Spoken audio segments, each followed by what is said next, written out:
is your show tonight. Today is Wednesday, May 20th. The time is 4:47 p.m.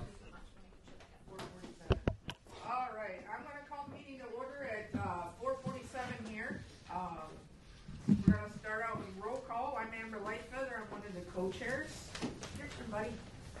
This is my son Ethan.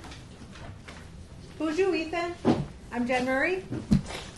I'm Curtis Goodsky, parent. Amber Greensky, parent. And Jamie Cruz. Emma Bozier, student. Dustin Christian, parent. Madonna OHSEOs, grandparent. Emma McNamee, Duluth News Tribune.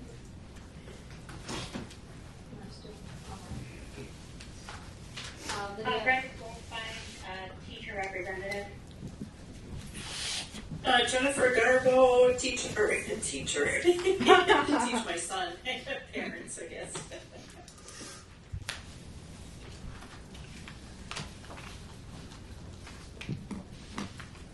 Lydia Schenkel, parent.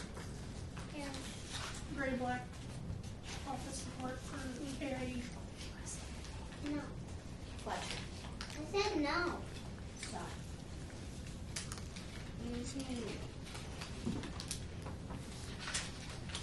All right, I'm just writing everybody down, sorry. So, first item on the agenda is to discuss and review the program plan for next year. And I have a mess on my desk, sorry guys. Yeah, Okay. yeah, I just want to go ahead. take over your meeting there, like feather. Okay, I acknowledge you speaking. wonderful. Appreciate that acknowledgement. So everyone should have a blank copy of the plan that was sent in December. If not, Eddie is going to pull it up on the screen. And our first step to review this plan is we're going to look at what we accomplished, what we want to keep in it, so like the yays and the nays. And we're not going to worry about the money right now. Okay, our focus isn't following the money. It's focusing on what you all thought worked or didn't work or want to change and do different. So we're going to start. I can give you some back history on some of it. Not like 100% because I don't work in the district. I just consult with the district. So when you move into the plan and we look at the first area, and that's where we talked about the various things that we did or wanted to do. And we talked about college visits, career explorations, job shadowing potentials, internships. So each bullet item has ACT, SAT. We did not put AccuPlacer on there. I know that was something that people mentioned. We also talked about, in addition to the college and careers that schools already do, to how our Indian students have more than just what the school offers. We talked about professional development with not just the students, but also the families and staff with the MIEA. And then we asked for the money part. So what I saw working or have been accomplished, because I know I'm a messy person, but I do get organized eventually. I write things down because then I can remember. So I do know that the college tours and whether it was college or community college, they were taken. And I didn't get the surveys back from the students, so that's a district thing. But typically our students like going on these types of trips, and it exposes them to things potentially that they haven't thought about. You just don't want to always continue to do the same thing every single time. So I always like to try to break it up, like 9th graders here, 10th graders here, 11th graders, like that. So that's an idea if that's something you want to do. The other thing that I saw was that our students and families did attend the Minnesota Indian Education Conference. And I can't remember how many students. I want to say there was 8 students off the top of my head. but there was also parents, and then there was also staff. So on this page here, on page 6 and 7, write down on your paper or in a note what you would like to keep in there, or maybe you want to keep everything, and that's fine too. Maybe you want to add something, or you want to take away something.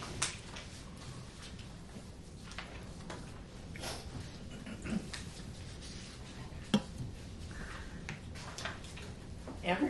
Oh, thank you. Okay, I just have, we have a couple liaisons in the room, so rough numbers are okay unless Gray has actual numbers for us. What colleges or career exploration happened? Right? Do you know what the the 3 sites? We went to UMD, and I think they went to Lake Superior. Lake Superior? Okay, cool. Can I add to that? Okay. So she is correct. They also had another day with PSEO students at Fond du Lac. Okay.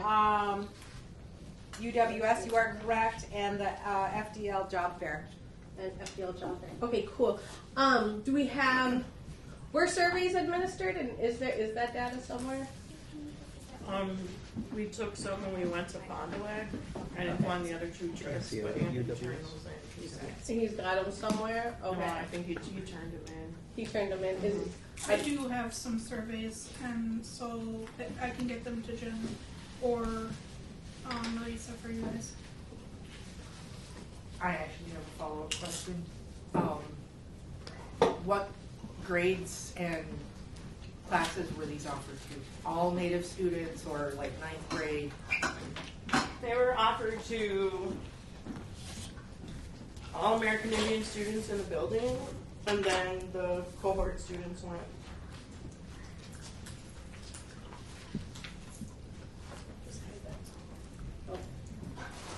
So that we do have some data in this. Sorry.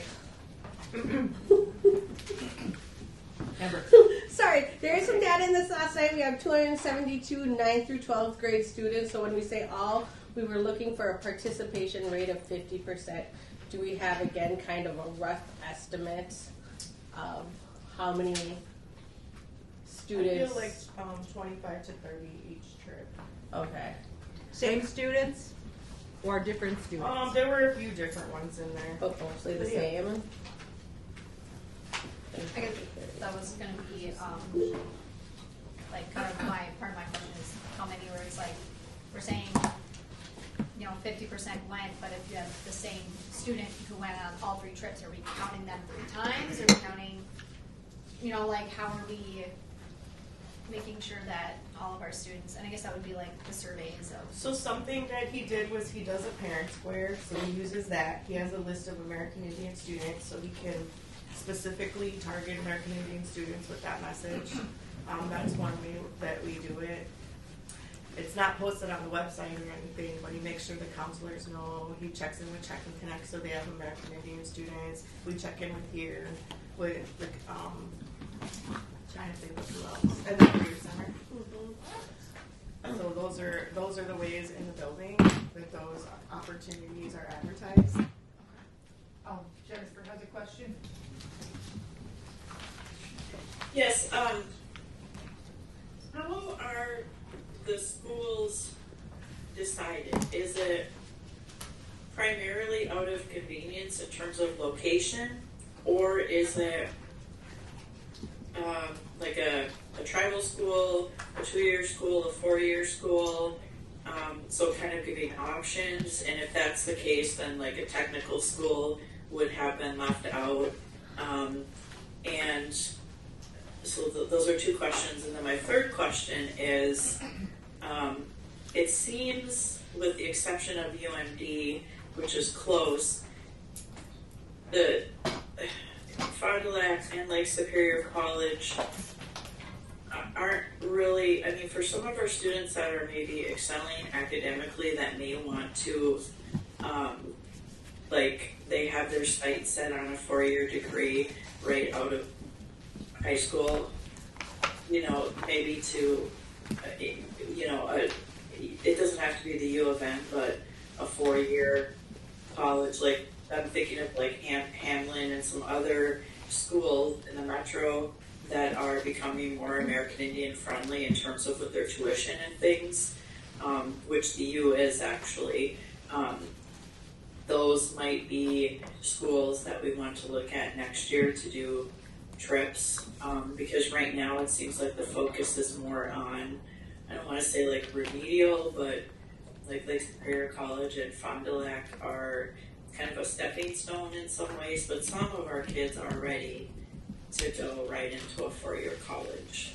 And I don't really see that, with the exception of UMD, any option for those students. I could be missing it, but that's my perception right now. Jen, just so you know, Fond du Lac has a 4-year degree teachers program. Oh, okay. Yeah. Okay, well that's good. Yeah. Yeah, that's helpful. And their nursing program is more affordable than the St. Scholastica. Okay. But okay. yeah, I hear you. So I wrote down maybe like Osborne, Morris, maybe Hamlin. St. Thomas? There was a couple,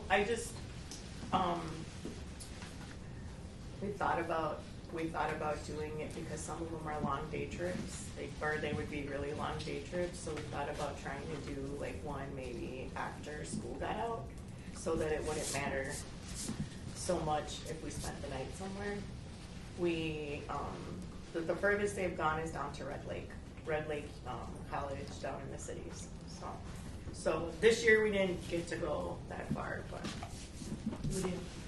I think to kind of piggyback what Jen Garbo was saying, I wonder if, like, are the students being, in the beginning of the year, I know sometimes things take planning, but in the beginning of the year, kind of polling the students of, like, asking them, like, are there any places that they may already have an idea, but it's not feasible for their family to get them there because of transportation or, what have you, or it's like if there are students who have specific places in mind, like exploring, I mean, some of it wouldn't be feasible, we're not gonna go to California, like some of that, but I think with like kind of polling the students, they may have places where they want to check out.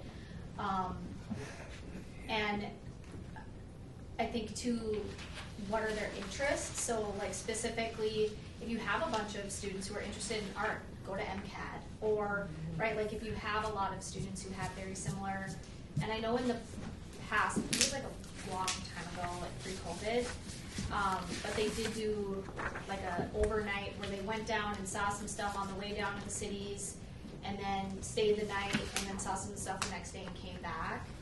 But those were like students who had more specific interests, because I think not, local options are good, but we want our students to know that like they don't have to stay here, that they can go other places, and that that's something that is an option for them. Amber. Okay, so just kind of summarizing, I'm hearing people want different options for next year, different trips. Our goal that was written here is a participation rate of 50%, so we didn't meet that goal, and I think it's appropriate to keep that goal, but we would like to have included in here the specific data of where we were at this year with that 272 students. So it's like, oh, we made it to 15% of our, of our students took this. They were provided the opportunity, and 15% took it. We're still going to keep that 50% goal, but we are going to target students by identifying, because I'm assuming that 272 is not just Denfeld and East, but includes ALC, AEO, and then just making sure that those students get included. And sometimes that might just be including that data right here in this, so where I could say like 20 came from Denfeld, 5 came from East, 10 came from, you know what I mean, and just have that better, stronger data so we can see where we're missing and make a better plan. That would be my suggestion. I like this. I like number 1 is my opinion, but we can just include the data that we had and strengthen how we're going to track it. We're guidance counselors involved at all in this process. It says guidance counselors will assess quarterly and report to the principals. I am not sure how they were involved in this process. Lydia? In that first bullet point for goals, I know I feel like we focus a lot on college visits, but like we also have the career exploration. I think there's a lot of, and I did some research and I know there's a lot of programs, like there's the scrub camp that happens at Fond du Lac. It's like a 3-day day camp for kids interested in the medical career. It's free. Got down there. Yeah, like 3 Natalia summers. did it last year. It was super great. There's the students with the, I think it's like American Indian students with stethoscopes, which is like down in the cities. That's again like a medical.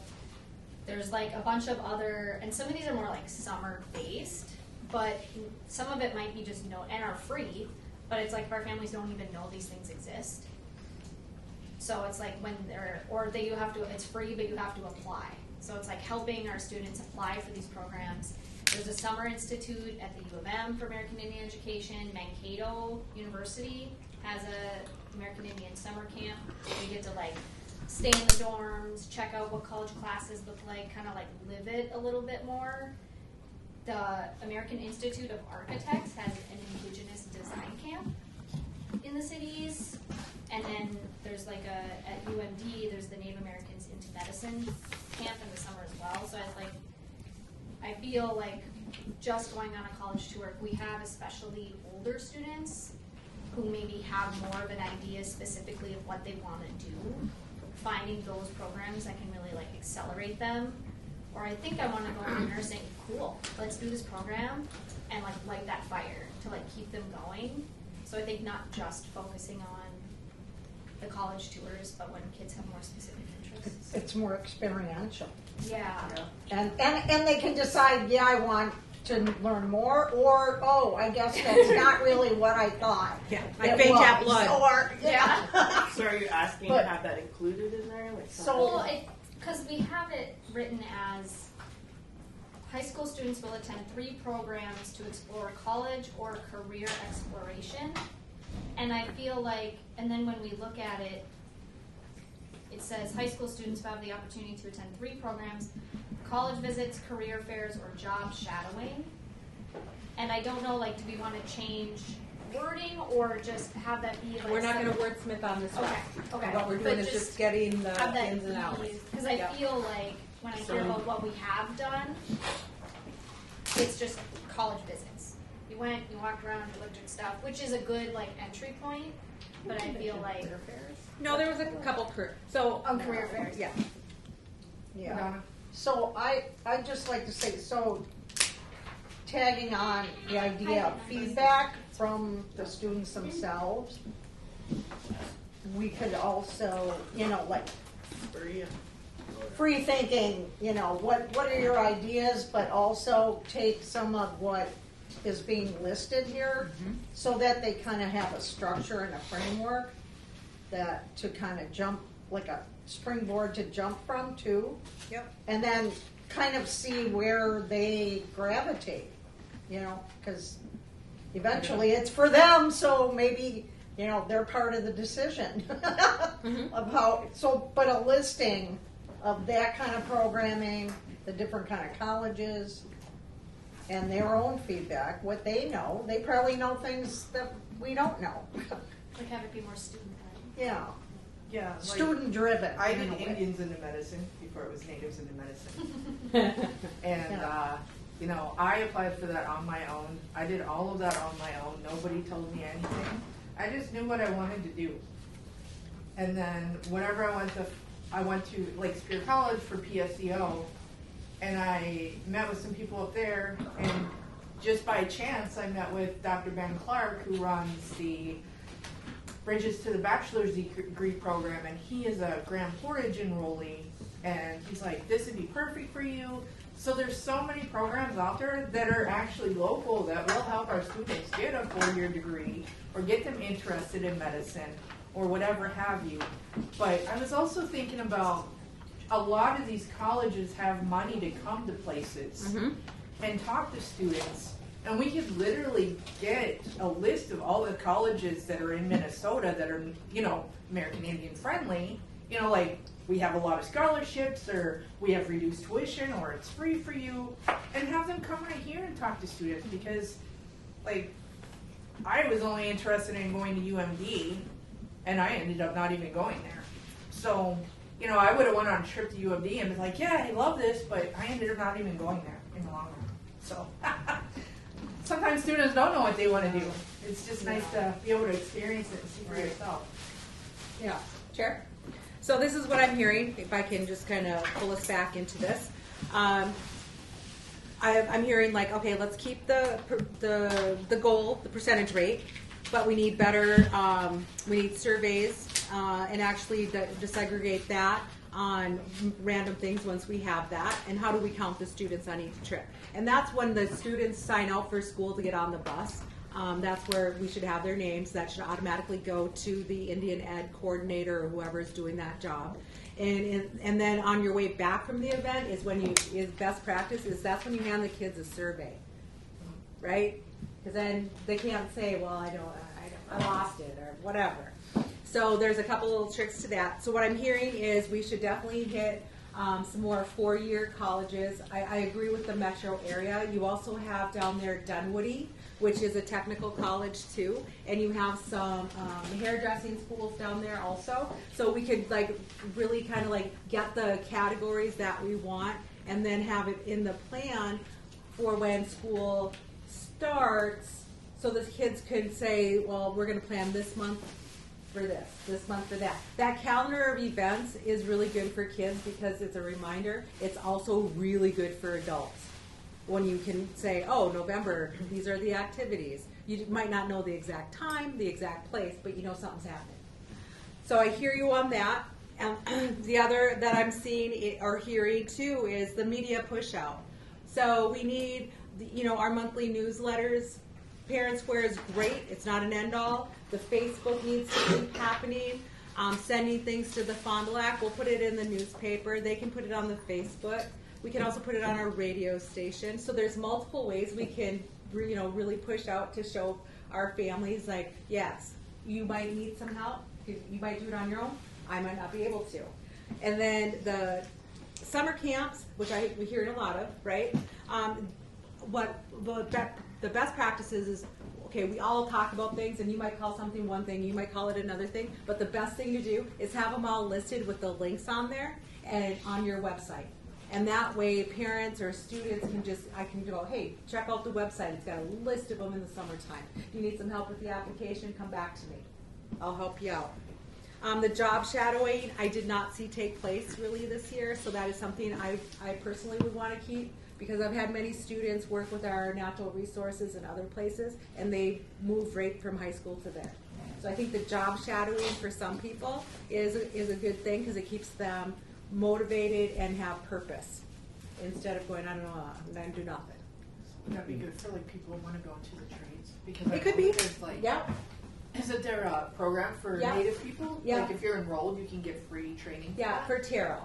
You have to be 18, but there are, I can't remember Blue Skies or something? yes, there's other trainings, but once we get this listed on here too, right, like who's going to help, and the thing with the school counselors, I did run into one of them on a plane, and he was planning on things, and but he is no longer here because of budget cuts, so. And then I asked the group before if you wanted Raphael Eubanks to come in. He is with the higher education. He works with the Commissioner Dennis Olson, who is a Fond du Lacer, and he will come in, and I guarantee you he will come in. He is a committed fella, and he has the ins and the outs of the foster care tuition, the low income tuition, the American Indian students, all of it. So you can have them come in 1 time, 3 times, whatever. It just, the connection needs to be there. So once it's in the plan, then we can, who's in charge of it. But right now, we just want the things in the plan. And if we have to go by grade sometimes too, to make sure everybody gets hit on 9th grade, 10th grade, 11th grade, 12th grade, and then maybe lots of them in the 11th and 12th grade. I don't know. But we need to know that kids are hearing it. We need to know that kids are are wanting to go, or at least encourage them somehow to go. And then if they don't want to go, we should be finding out why, because maybe there's something that we don't know as adults. So that, did I kind of sum that up fairly? Like student-driven ideas. too. Yeah, and some students aren't going to know. Right. So you just can't say, what do you want for dinner? Okay, that's a kid. That's a lot of people, right? Do you want pizza or spaghetti? Okay, let's just start there, right? Motion to accept goal 1 with discussed additions. Second. Did we want to talk about the ACT stuff? Goal 1 is just that first bullet point. That will there's have to goal be a one, yeah. separate discussion. Oh, okay. So I'm just talking about this first goal under area 1. Yep. And there was the next one. We can move on to that. We had a second. Oh, I'm sorry. We have a second. I thought everyone said yeah. Everybody that agrees, what is it? Any objection? Any That's the easy objection? one. Jeez, so Pete, so sorry guys. Any objections? Seeing none, motion passes. Okay, next. Chair. Next bullet point. You want me to read it or The next school. next goal? My apologies. No, that's okay. I think it is the next bullet point is the second goal under area 1. Yeah, that's what I was Oh, thinking. okay. The like 100% of American Indians.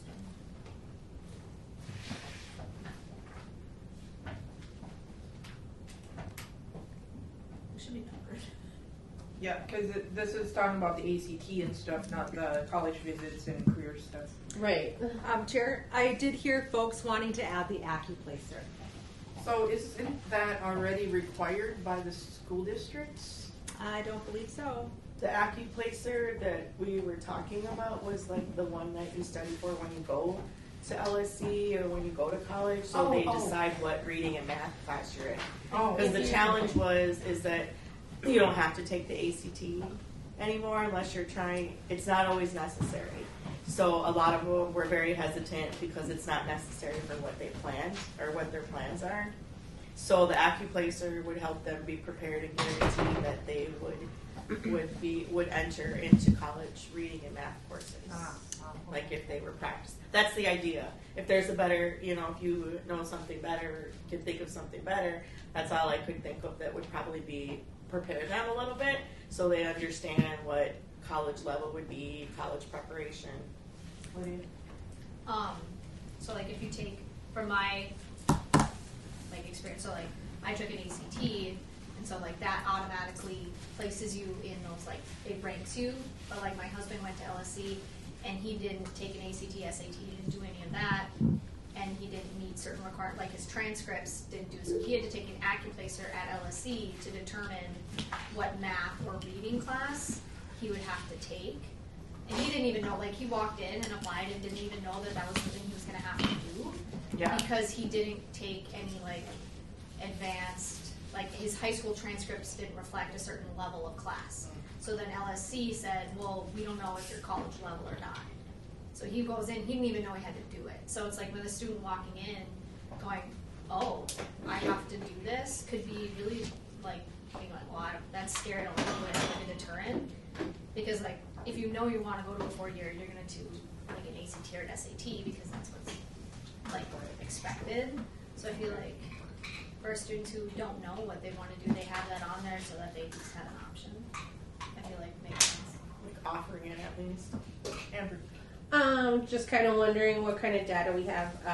Did we reach our goal of 100%? Does anyone have that data? It wasn't 100%. Okay. Here I Do we have a ballpark number? Here at Denfeld, I think it was 6 students that signed up and took it. No, the goal was 100% of students would be supported and offered and preparing for. So did we offer, how do we know we offered it to how many students? Financial assistance. No, just the whole process of the ACT. If the counselors, well, our thing is JP, I think he sent out a parent square about it, but the counselors contacted all the students through email and offered it that way. We should see if we can get that data. And then him and Marisa were supposed to be working on a letter so that they would know the process for them to get reimbursed. Like if people spend Money to do it, yep. So automatically when they signed up with the counselors, if they qualified for financial assistance and they did it right then and it was done, if they incurred a fee, then they needed the receipt, and he was working on a thing with Marisa. A process to reach out to the students he knew who paid. I believe we had 2 reimbursements done for that. I want to say there was 2, Two but I don't remember like how much. I just remember when we were rolling through some of the stuff. Yeah. And that was just for the $20 cost to take the test, or was that for other supports? I think it was just the cost of the test. They didn't qualify for the Title I usually has a set aside for students. Do we know, I guess, it's kind of confusing because it's a different bullet point on page 7, but it's about the ACT. So I don't know if we want to I think those were the action steps that were supposed to happen to make Oh, the yeah, that's goals the action happen. step. Okay, never mind. When we get there. Yeah, I guess mine was like, yeah, what's the level of engagement? If we could get info on that. Yeah, that'd be good. Chair. So to sum that up, for the ACT, SAT, and then we're going to add the AccuPlacer. We want a better tracking system. Contact the counselors to get their information, and then the American Indian Homeschool Liaison also. Is it what? Okay. Amber. Just as far as additional supports throughout the year, if this is a goal we're wanting to keep, like there are, my student did take the ACT, so we were just looking at her score, and it offers like different ACT practice books that can be purchased for each of the high schools. There is also free ACT practice exams. So I don't know if we can allow our liaisons to offer incentives for taking a practice ACT exam, or you know what I mean, even developing that, you know what I mean. Hey, we want you to sign up for the ACT if you come down to my room and take a practice exam to prep for it, you know what I mean. We're gonna order pizza or have a breakfast, you know. Or if you so for the college and career class that Amanda taught, that's the one that she tried to get them to sign up, because I just like Excel, if you do it 15 minutes a day or something, or 3 times a week, then you should see a growth. So I don't know if they would make that part of their college and career course that they teach here. That was the goal for this one, at least, that they practice that. It was a little challenging to get them all set up with an account, but that's definitely something that could be built in, like whether it's coming to your liaison office, or it's in study halls that year, like any of those things I think would work. That's another thing that we could incentivize. It just hit me, guys. Sorry I'm interrupting, but like when our students are getting off the bus from these college places, if we ask them to take a survey, whether it's like a Google link or, you know, an actual paper survey, we could say that there's a drawing or something for a gift card for students to turn it in, and maybe we can get more, because I'm sure a lot of students probably don't turn it in. We might have to use Whole Foods Yeah, Roundup for the gift card. Yeah, state aid doesn't, but I would ask the students if you want to do incentives, maybe by the end of the year or sometime like that, is we used to have a store and we would tier the prizes. So we could do a giveaway, but it's something that students They want. have that at Farmland. Yeah. My kids loved it. Yeah. I just have one more support idea on the day of ACT testing. If we could have, because it starts earlier, the students have to be here earlier in the day to show up to take it, right? So just riding the bus that day won't get them in the building on time to actually take it. So maybe providing an early van, you know, and a reminder. Yeah. You're taking the ACT, we're going to do a coffee run, or here's our pickup point. Coffee up, saddle up. Here we go. God, that's a huge expectation and barrier to even participating. It is, exactly. It's crazy. That's So, a great job, though. The just- system was not bad. designed to be fair. That's a job for somebody. They came back? Lydia? For like the incentives, because I know outside of GOI gift cards are tricky, but we've talked about, and we have it in some of the other areas about, like the liaisons, could we get like a beading kit, or if you're doing a raffle for a new water bottle, or like something right that the kids are gonna want, where it's like you fill out a survey, your name goes. It's in the plan. Yeah, so like, because I know somebody had said gift card, and I know that can get Gift tricky. cards, it's federal, and Yeah. it's just It's a whole mess. for fraudulent reasons. So like those kinds of like ideas of Absolutely. however many, because it's in reality, even if they fill out, even if they like half-ass it and fill it out, there's something, right? Like we at least got their name. Something is better than nothing Yeah. on surveys. Yeah. Hope for the best, but yeah. I'm gonna motion to accept the second goal with the addition of AccuPlacer, and including the data that we actually got this year of how many students went, just to flesh that out, and including the targeted supports we would like to see happen, like transportation and Early ban. and practice exams, and you know. Would that be like the action steps? Would we put those things in the action steps area? Well, that They are, except for I the, guess I'm wondering, are we talking at, because that's kind of part of this discussion. Yeah. Right. So in the interest of like just getting through our goals, can I suggest we just focus on our goals right now? Yeah. Yeah. Well, it's because we were kind of talking about like the breakfast and transportation. we'll anything I do on this, you'll see in the plan. I'll put it in red. Okay. It's so I mean, we could use opportunity. I don't know if East does We have a opportunity. motion on the floor. Do I have a second on that motion? What was it? Can you repeat the motion? My motion was motion to approve goal number 2, that 100% of American Indian students in the 11th, and I would actually add 12th grade, will be supported and offered financial assistance or support in preparing and taking the ACT, SAT, and AccuPlacer exams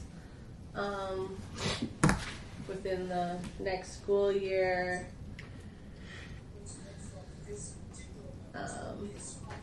And then in the action steps include all those other things that we talked about, like we would like to see transportation supports and other practice tests or whatever, you know what I mean, whatever is in you guys' capacity that, you know, Provide. yeah. I second that. Any opposed? Seeing none, motion carries.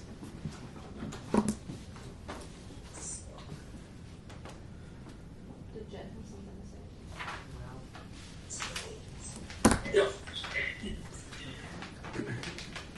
We kind It was of just- covered. Oh, I needed you then. No, I was just saying I was ready to say aye. better than our.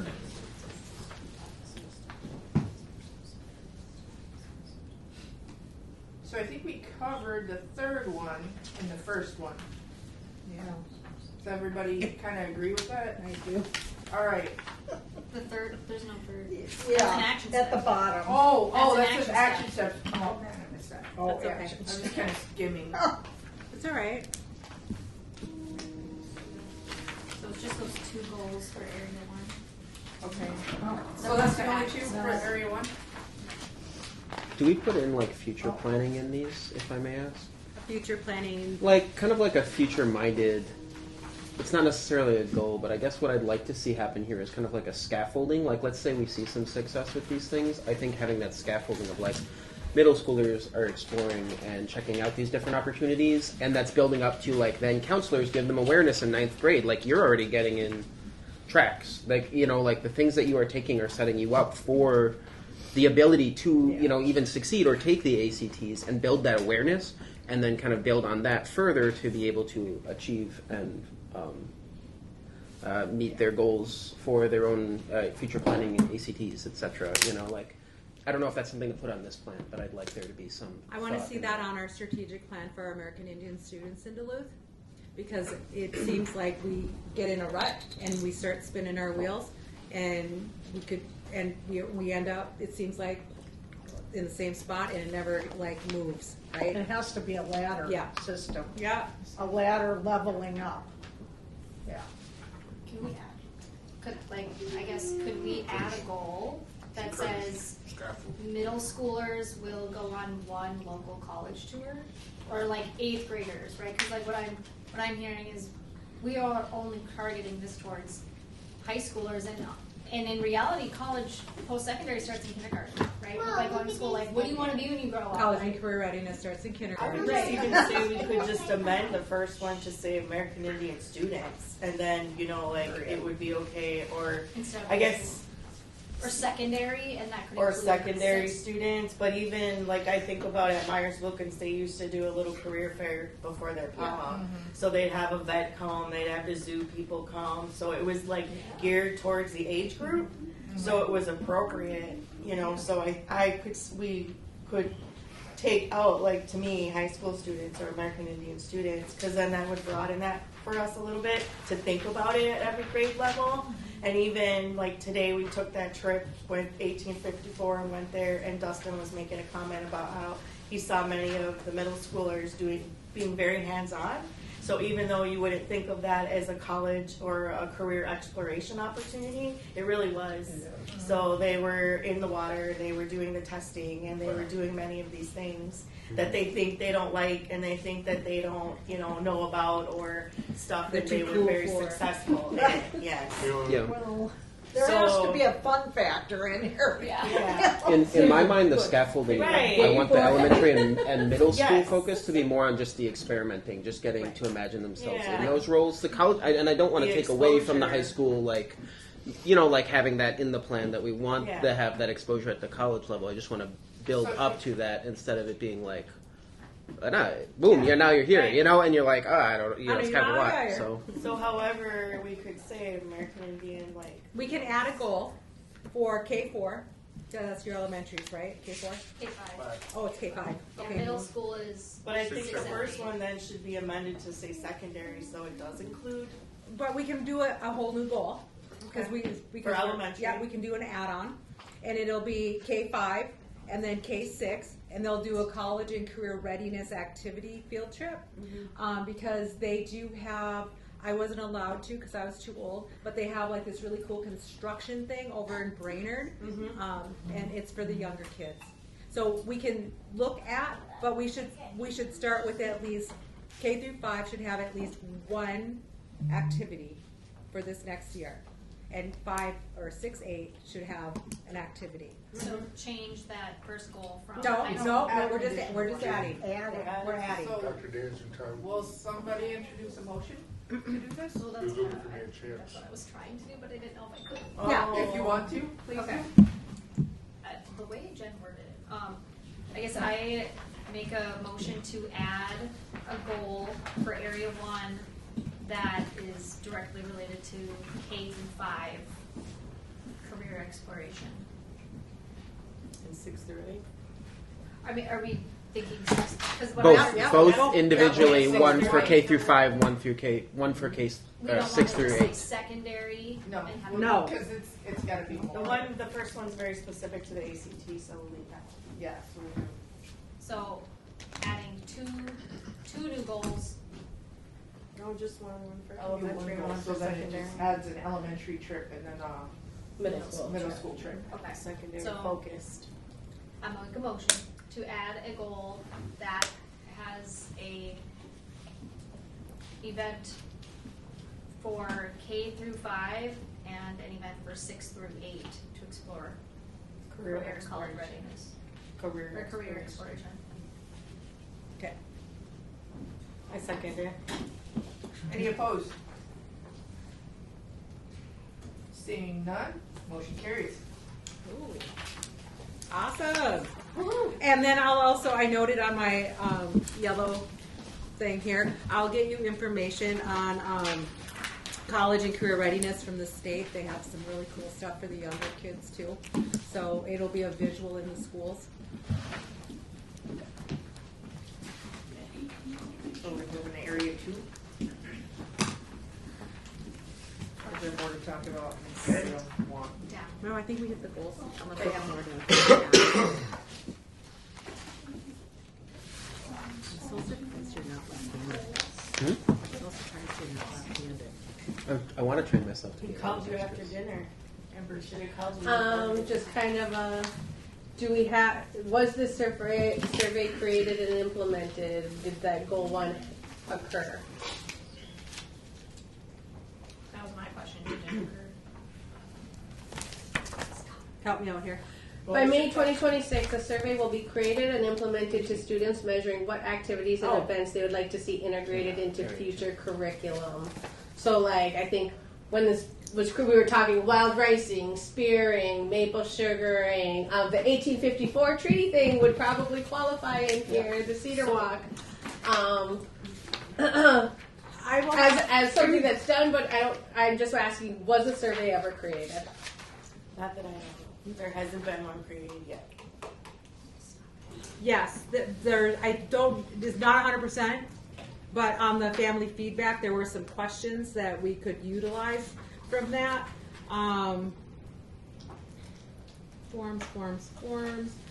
It says under questions number 6. What are some cultural activities would you like to see more of within the district? How can we improve American Indian students' experiences within the district? I think number 6 might be like the one that we would look at. Okay, what I just said we would. And I have to keep switching my glasses. I'm staring at a screen all day. Oh yeah, that pretty much sums it up, doesn't it? I guess the intent is this, because the family survey was also filled out by adults. Was the intent of this goal 1 to be specifically to the kids and asking them and not, because they might have their own ideas that the adults don't. Yeah, I don't know if this That new was- survey even went. This didn't go to students, did it? It just went to parents. I would, just being Jen with you, I don't think it went to the students. Yeah. And that's where I would want to focus, because you can go right down to the kindergarten level with smiley faces or emojis for them to do a survey too. So I don't think it went out to the school, so I would have to say that to keep that, because we're supposed to be looking at our students for programming. Yeah. We had one that I used to just ask them at lunchtime, like when I sat with them, the little ones, and then just check the boxes. Like, what do you want to do? Do you want to do this? Do you want to do that? This one, and they would tell me. And I would just check them through and. And we can do do that. we can But do But that. there was something specifically for the kids at one point. Yeah. It's been a while since that's happened. Okay. But I don't think that any of them got the other assessments. Yeah, So and for that'd the be younger okay. kids, for cultural activities too, pictures work really great, like somebody ricing, someone syruping, that kind of stuff. So at this point, I do not, and I have not seen a student. So that we should keep it. Yeah. This needs to get done. So I make a motion to keep goal 1, area 2. I guess I just want to follow up with further discussion. Sorry.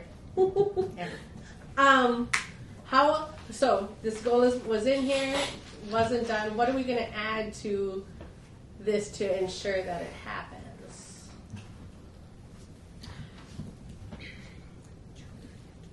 I would say that by the end of July, the district, whoever is working on things, should have a survey to present to the AIPAC in August.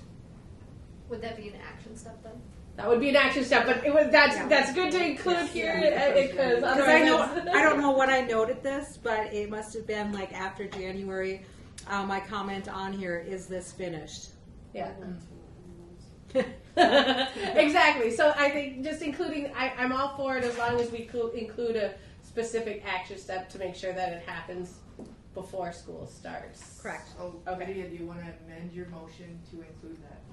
I thought we weren't doing action steps though. Or we're rewording the goal. Okay. I make a motion to accept goal 1 for area 2 with the addition that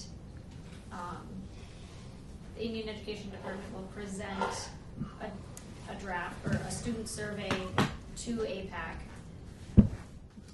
in August 2026.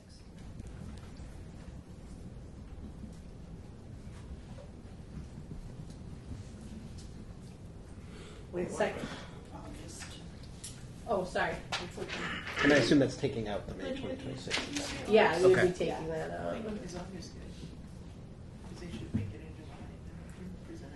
Yeah, because we should start distributing that and implementing that beginning of the school year. Yeah. All right, do I have a second for that?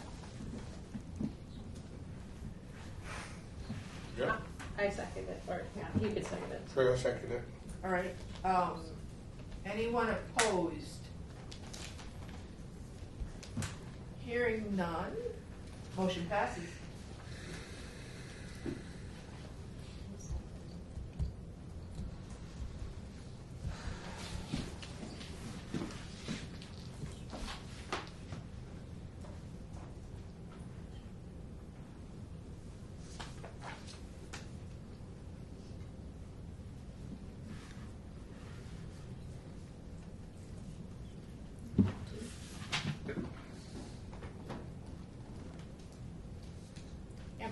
Okay, so this is one I do have data for.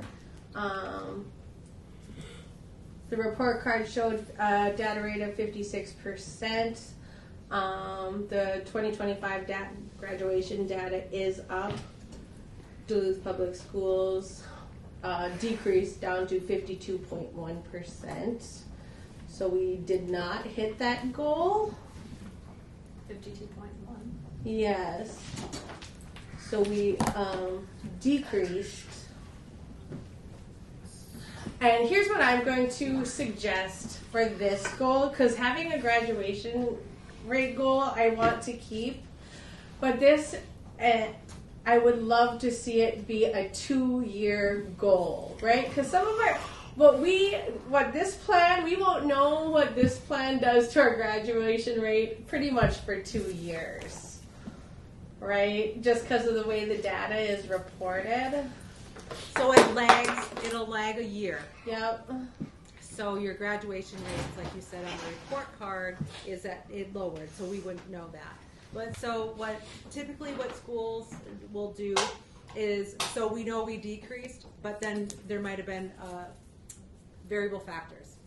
So you continue, you note that we're down to the 52.1, right? Which is kind of weird, like how do you get that? But 52%. And then do you decrease the actual goal then to 56% to where you're back to average, or do you just try to keep it at 60%? That's the question to the group.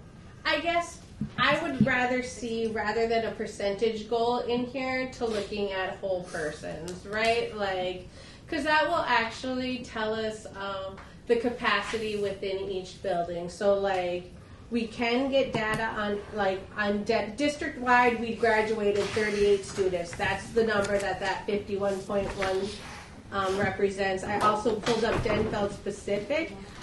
And Denfeld had a graduation rate of 74.1. We had 20. So we can, you know what I mean, when we're looking at this. Incidentally, the year before, if we track that, the year before we also had 20. So we kind of have identified a baseline, despite percentages, of the number of students that were getting over the line, and saying like, okay, as a building, we want to see 22 people graduating. How about if I can propose this? You want to keep the percentage, and you want to keep the actual students, right? Because some classes are just going to be bigger, right? So you need that percentage, you know, so you kind of have to do both of this. But what I would say is, at the same time, if I was on the committee with you all, I would want it desegregated. Denfeld, East, and ALC. And I would want it percentages and actual students. So 9th grade cohort, there was 40 students, only 20 graduated. What the heck? From my understanding, and like Jen, you would know this, so because when they look at these 4-year graduation rates, it's that 9th grade cohort. So when we're looking at that, if a student, because that starts with, these students started 9th grade in Duluth Public Schools.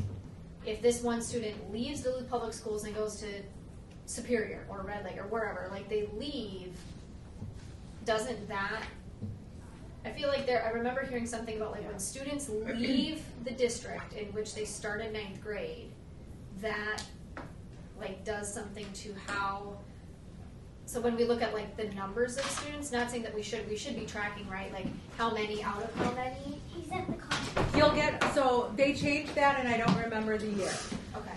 So how they changed it, it now reads that, so the 9th grade class that starts at your school, whatever high school they spend the longest time at gets the credit for that student. Okay. So if you have students that are here in 9th and 10th grade and half of 11th grade and they move out, this would be their longest spot. So, but you wouldn't get it if they went to Wisconsin because they're not in our MARS system. You wouldn't. Oh, you would get it for our VIE schools. Would you get? So are they included in the Denfeld graduation rate? Yes. So here's why I think like what you're saying is important about the breakdown. Because this year we have 93. So like 25 of them come from here. And ALC reported like they need 5 or 6, right?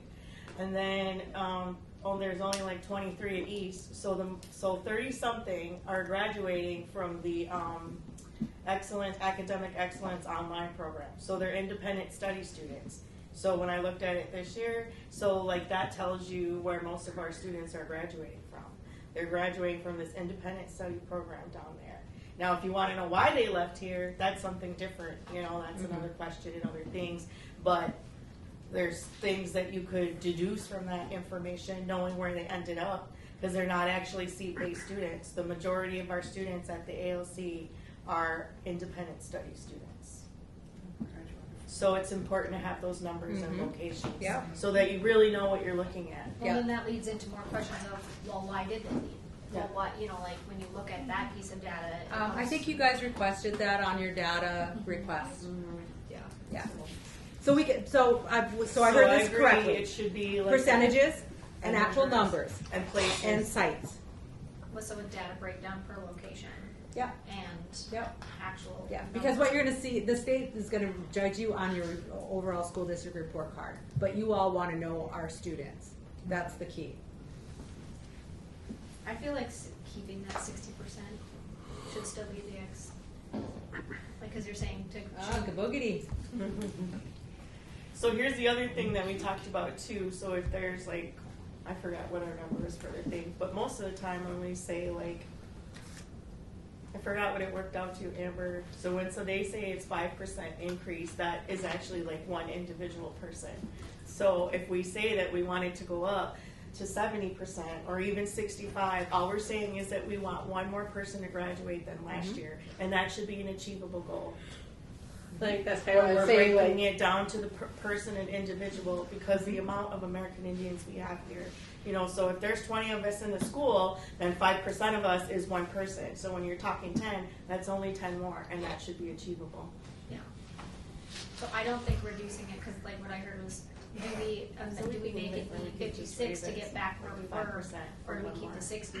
And I feel like keeping the 60 would make sense. It's like we still are expecting that. It's not like you lost a student. We shouldn't be less than 20. We should if be that's doing our better baseline. than we are. Not I guess I would really like that percentage to mean something. So if we're saying one more student, then, or you know what I mean, 2 more students, we could actually literally do the math of what that would look like, because we know how many we started with in our 9th grade cohort year, right? And you could say, hey, 1 more student is our 5 or 10%. 2 students is a 10% increase, and that would take us from, just in the case of Duluth, 20 students graduated. You get 2 more over the line. That's that increase of 10%, isn't it? But we wouldn't get, from what I'm hearing from Jen, is like if we have a student who was elsewhere for 3 years and then they came here for their senior year and graduated, that student isn't included in our report card. And it's not included in your 9th grade cohort. So that's why So you it can't wouldn't go. impact the Right. number. Right. So that's why you can't look at who's a junior or a senior right now. we need somebody on the inside looking at our ninth grade Yeah. cohort Yeah. consistently. That's what I used to have our staff do, and I would do it myself. Like who started at ninth grade, and I know we're small, but I would go down the list who was still at our school, and then I would take the students that were not, try to figure out who their families were, and then I would be like, oh, okay, where's so and so, where's so and so. And once you're used to collecting that data, it's just you are just then collecting. It's going to be You're accustomed to it. All it takes is 1 year, one time. Yep, you're accustomed to doing it at a certain point. And it's easier today than it was when. Well, it kind of makes it a priority. Because I feel like sometimes that's not necessarily a priority anywhere, even though it's written in a lot of initiatives and other things. It's not a priority to identify who your American Indian students are in this building and how many more are going to graduate this year than last year. Yeah, and working with school boards too, a lot of them didn't know that the ninth grade cohort was your deciding factor for graduation rate. Yeah. So I guess the only change I would like to see in goal 1 is to make that increased percentage relevant to what a person is. Like an 4% increase from 56 to 4. I doubt that's even one student when I look at the numbers.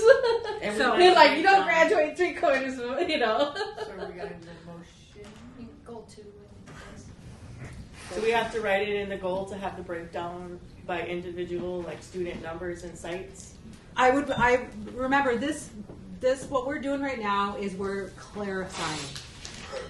We are making it as clear as we possibly can.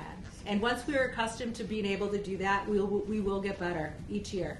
Like we'll be right on it. So what I heard was use the percentage, but also to segregate amongst the sites, but also how do we translate it to our students? Put a face to it. I mean, we can't literally do that, but you know.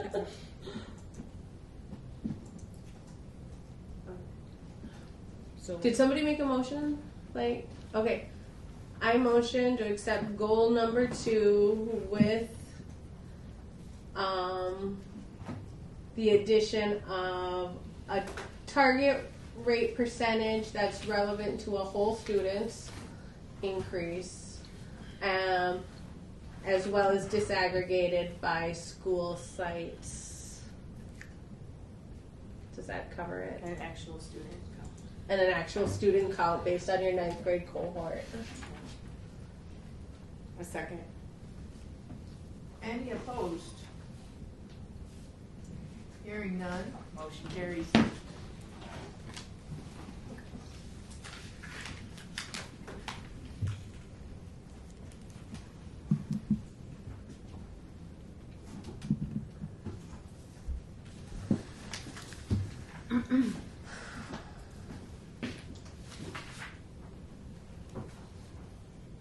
Already doing goal 3. I'm cracking. Dr. Dan, would you stop by her? Here? Yeah. Is that this? Yeah, that's the. Move over here comparing. Well, and for goal 3 it says will be created and implemented to students and families, but I feel like we already talked about the students with goal 1. Goal 1 was more for activities and events. Okay. And the next goal, the survey, is for district supports for academics and how to improve in areas. And I would say once again that a better, improved or more a student-focused survey actually be designed the same as the activities, not just the academics. So I think they just we could do a bit. I say we. I gotta quit doing that. The district can do a better job at the surveys. I think that the surveys went out a little late. They weren't targeted necessarily. And these are things we can have surveys at the events once we have the questions. And you don't want surveys to be so cumbersome. You know, quick yes and no type of things.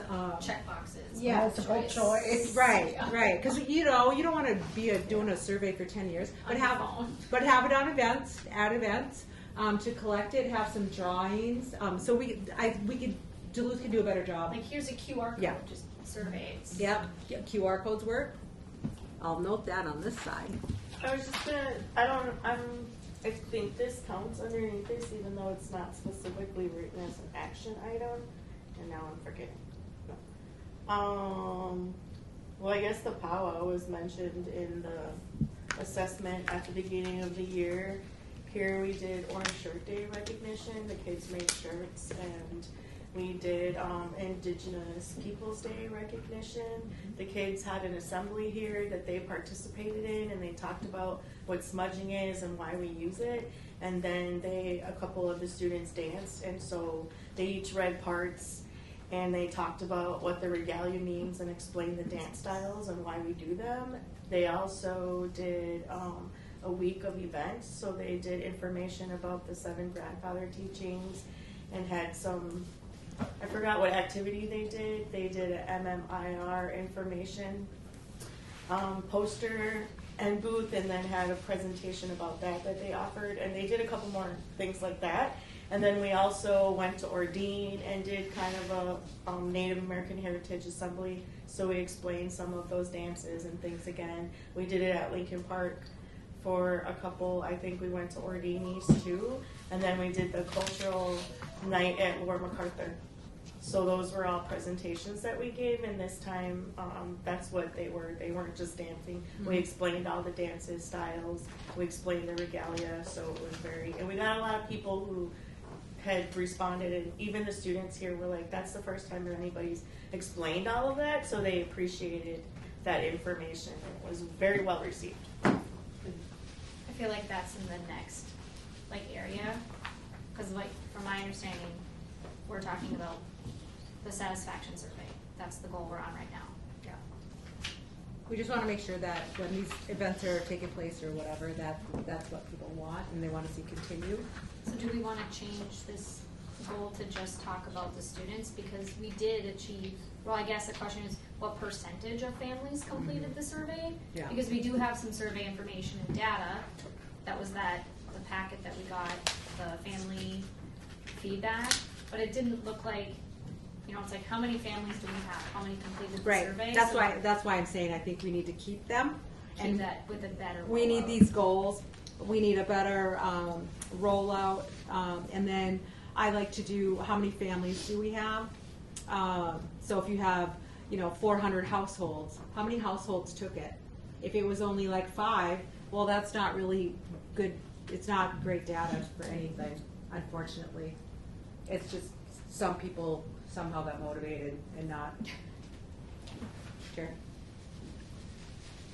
Oh. Sorry, I was lost in the survey. That's okay. So I just want to say I like keeping this goal. It already talks about creating and implementing it to students. I would like to strike that May 2026 and do it just like the other survey. Somebody develop it in July, have the coordinator develop it in July, and present it to AIPAC at their August meeting. And then it can start rolling out immediately at any event we might table at, or you know what I mean, if we volunteer, at kickoffs, or you know what I mean, in the fall time.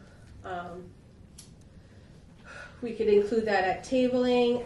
The other thing I would add on to that is the results will be reviewed on a rolling basis to be implemented during that school year. So if we hear students want, incentives for, XYZ, then we have that actual student and family feedback for that year that we're going to be looking at, not saying, oh, well, these kids have moved on and now we're going to give it to the next group. I just would like to see this survey being collected and reviewed and used to support, They're going to see that they're being listened to. Yeah. And that something's actually going to happen. Yeah. That's the important. That's how I'd like to see that goal changed.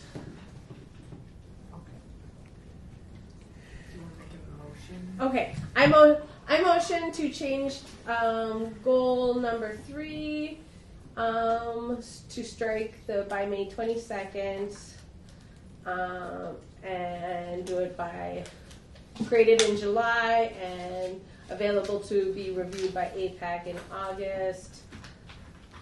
And then adding on to the end that it will be reviewed by staff on a rolling basis to be implemented during the current school year.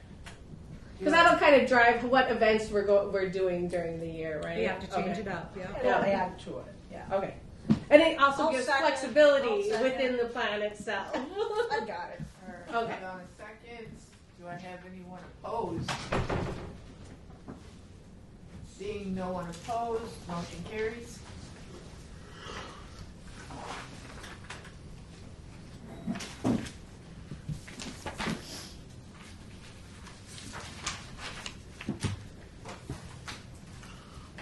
Yeah, that takes something. That's it for two, for full two, or yeah, for area two, the rest of them are action skills. Eddie can go through area 3 and do the goals.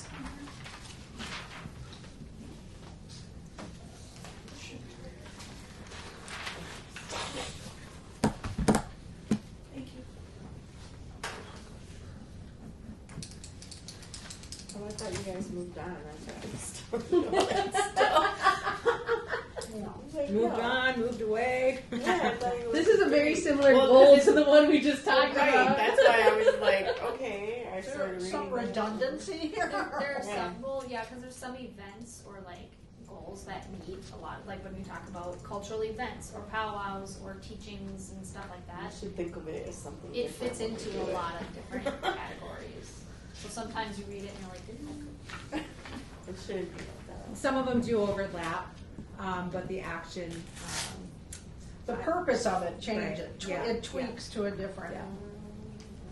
Yeah. I guess I feel like this first goal is too similar to the one that we just talked about. And it feels redundant. can you look at the make curriculum relevant? So look at the header. Mm-hmm. So 2 was to support the academic needs. Yeah. So, so that's why it sounds similar. It's scaffolding. Yes. So then 3 is make curriculum relevant to the needs and interests. So we use the survey from area 2 Yes. to inform what we want to do for area 3. Because students' academics might increase based upon some of the curriculum relevancy. So is this something that would be specific just to our students? Or is this where, like I was talking about the assembly, so that's something that's relevant to our students, but also relevant to other students? Like, These would are that very be- specific to American Indian Okay. students at this point. So the money goes out the door for American Indian students only until we are on par with our peers. Okay. So like what you were talking about, Jamie, I think would be like area 5.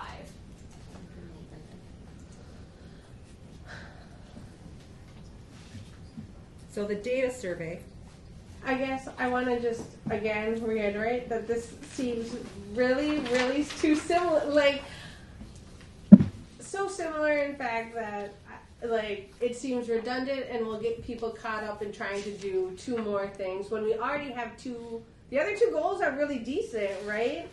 That the district will work on culturally relevant course electives for American Indian middle or high school students. Like, I would like more focus on that than just okay. We're gonna make sure because that's kind of already been discussed, that first goal area. so what I hear Strike Green it, Sky it works. stating is to strike the first bullet goal Yes, because of redundancy. that Then say okay. Let's say open it up for discussion. Otherwise, I'll make a motion. Can I just understand a bit better? You want to remove this one and replace it with something else that better meets the need? Just remove it entirely? Just remove it entirely, just because it falls so neatly into area 2 goal 3 of supporting the academic achievement of American Indian pupils, where we're going to implement a survey, we're going to review that survey, and we're going to implement these cultural activities like things that Jamie was talking about, Orange Shirt Day, Red Shirt Day, the drum and dance kind of presentations based on what this feedback is. She had her hand. Can I ask? So is this something like, I know I should have probably been thinking about the way it would be implemented, but I'm trying to think of something that's elementary focused also, like how do we make that relevant? But is this something that we're responsible for, or is this like something that we could be asking that the district is implementing into the curriculum that's offered to elementary students? So if we already identified like 2 big things, ricing and maple sugaring, then we want to see how that we can support it, but we want to see how the district is making that relevant. Because otherwise, then how are we going to, I mean, I know, are we going to be holding these events? Are we going to be going to all the school and pulling out all the American Indian students and doing this? Or how are we going to kind of offer that? Or like if it's How many questions does Jamie have? right. But if it's a school thing and it's their initiative, we can support them in creating that for their entire 3rd grade or their entire school opportunity. I do have an answer to your Okay. question. I love it. Yeah. Okay, so the school district is responsible for meeting the state standards by law.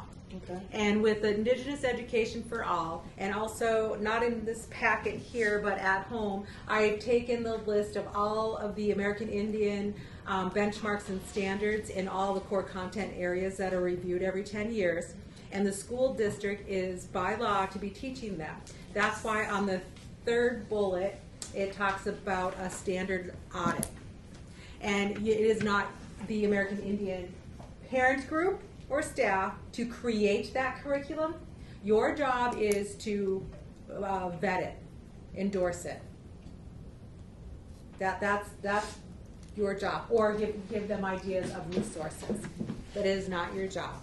So I would agree with Amber to strike that first goal, because number 1, this is I heard elementary and middle school. Yep. That's the building principal's job, to make sure that the teachers are teaching, and then what cultural activity would they like to have.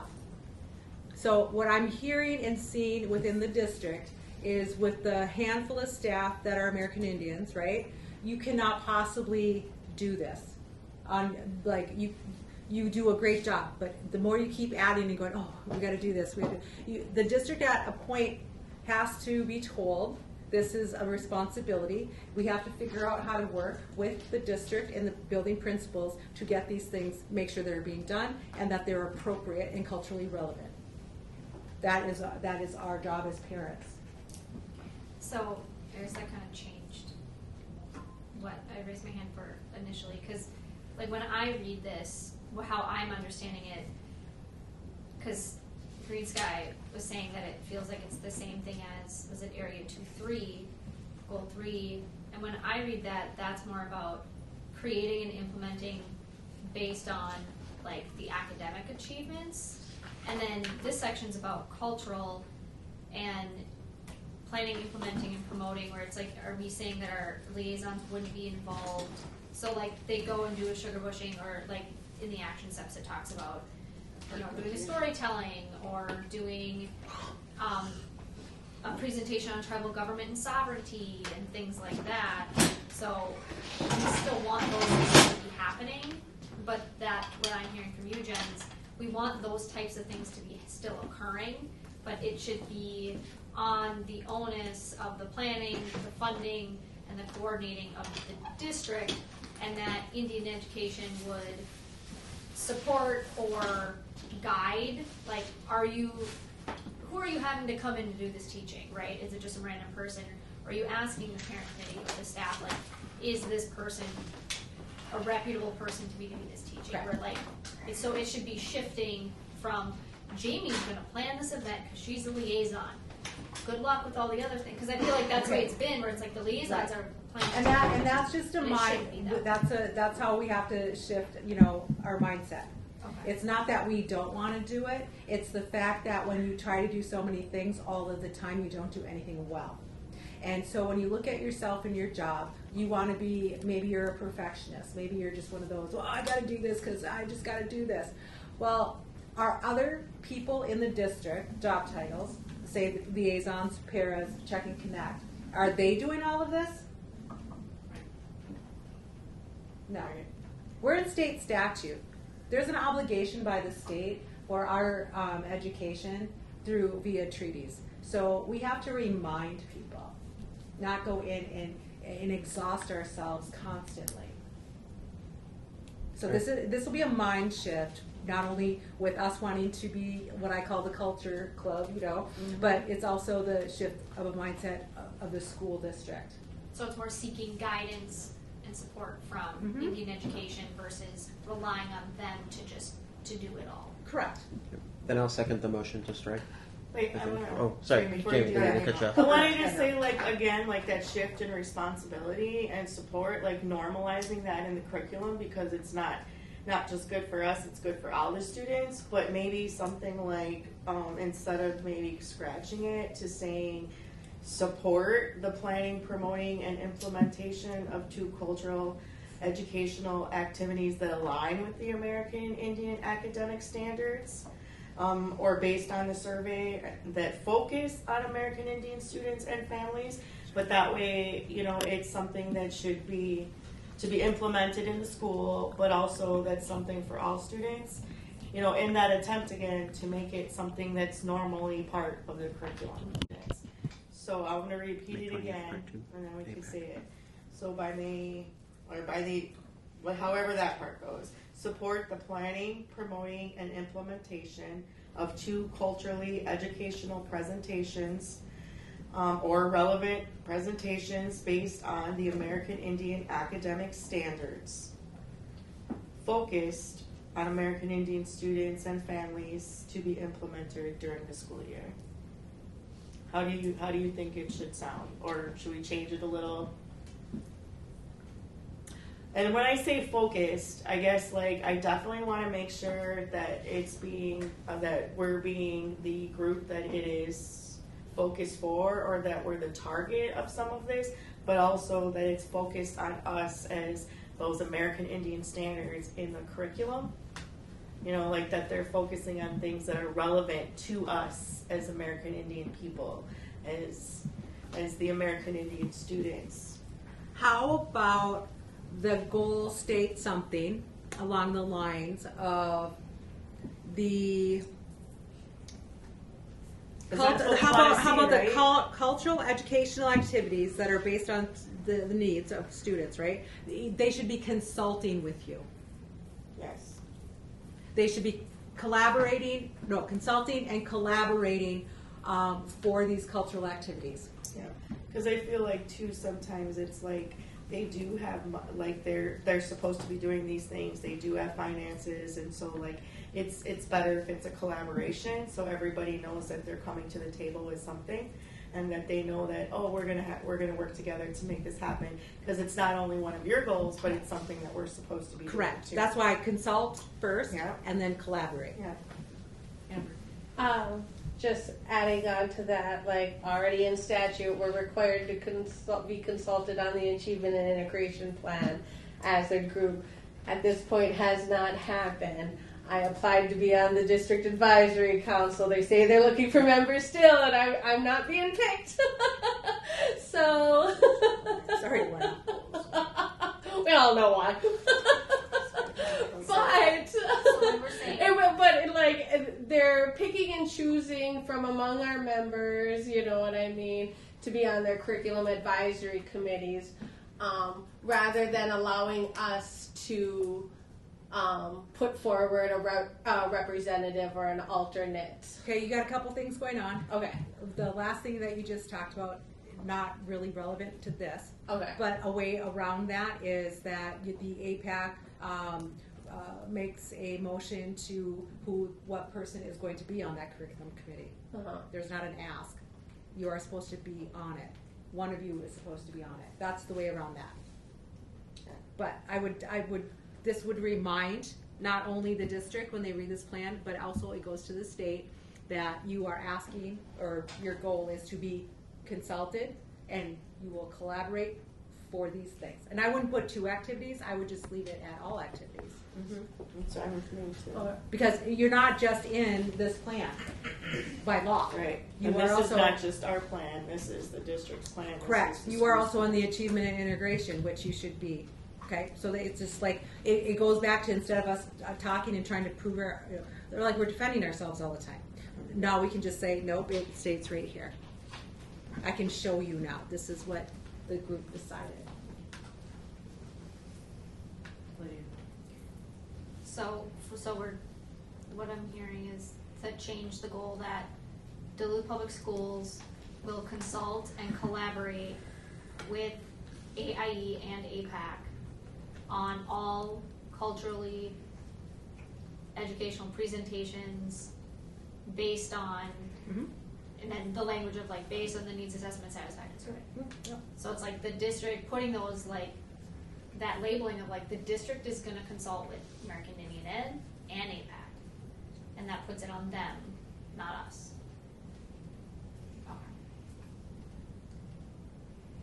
to provide. It takes the time for people to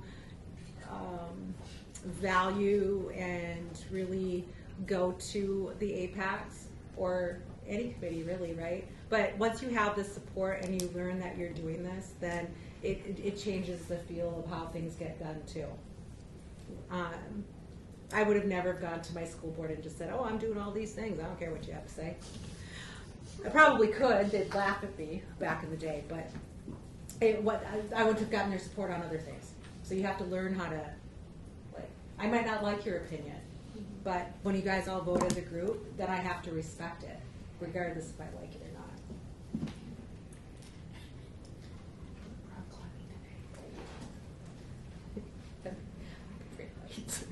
I'd get up to the top and be like, So, we do we have a motion on the floor?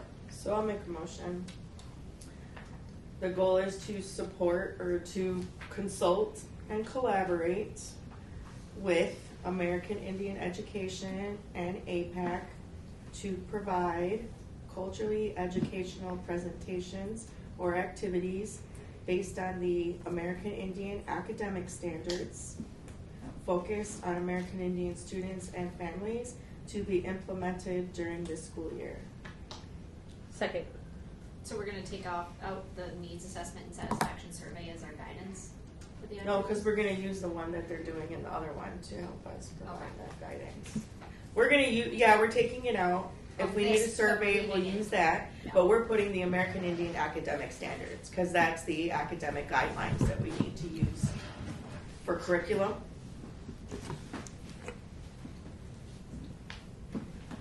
So I had a second, He was green sky. Amber seconded. Yes. Any opposed? Seeing no one opposed, motion carries.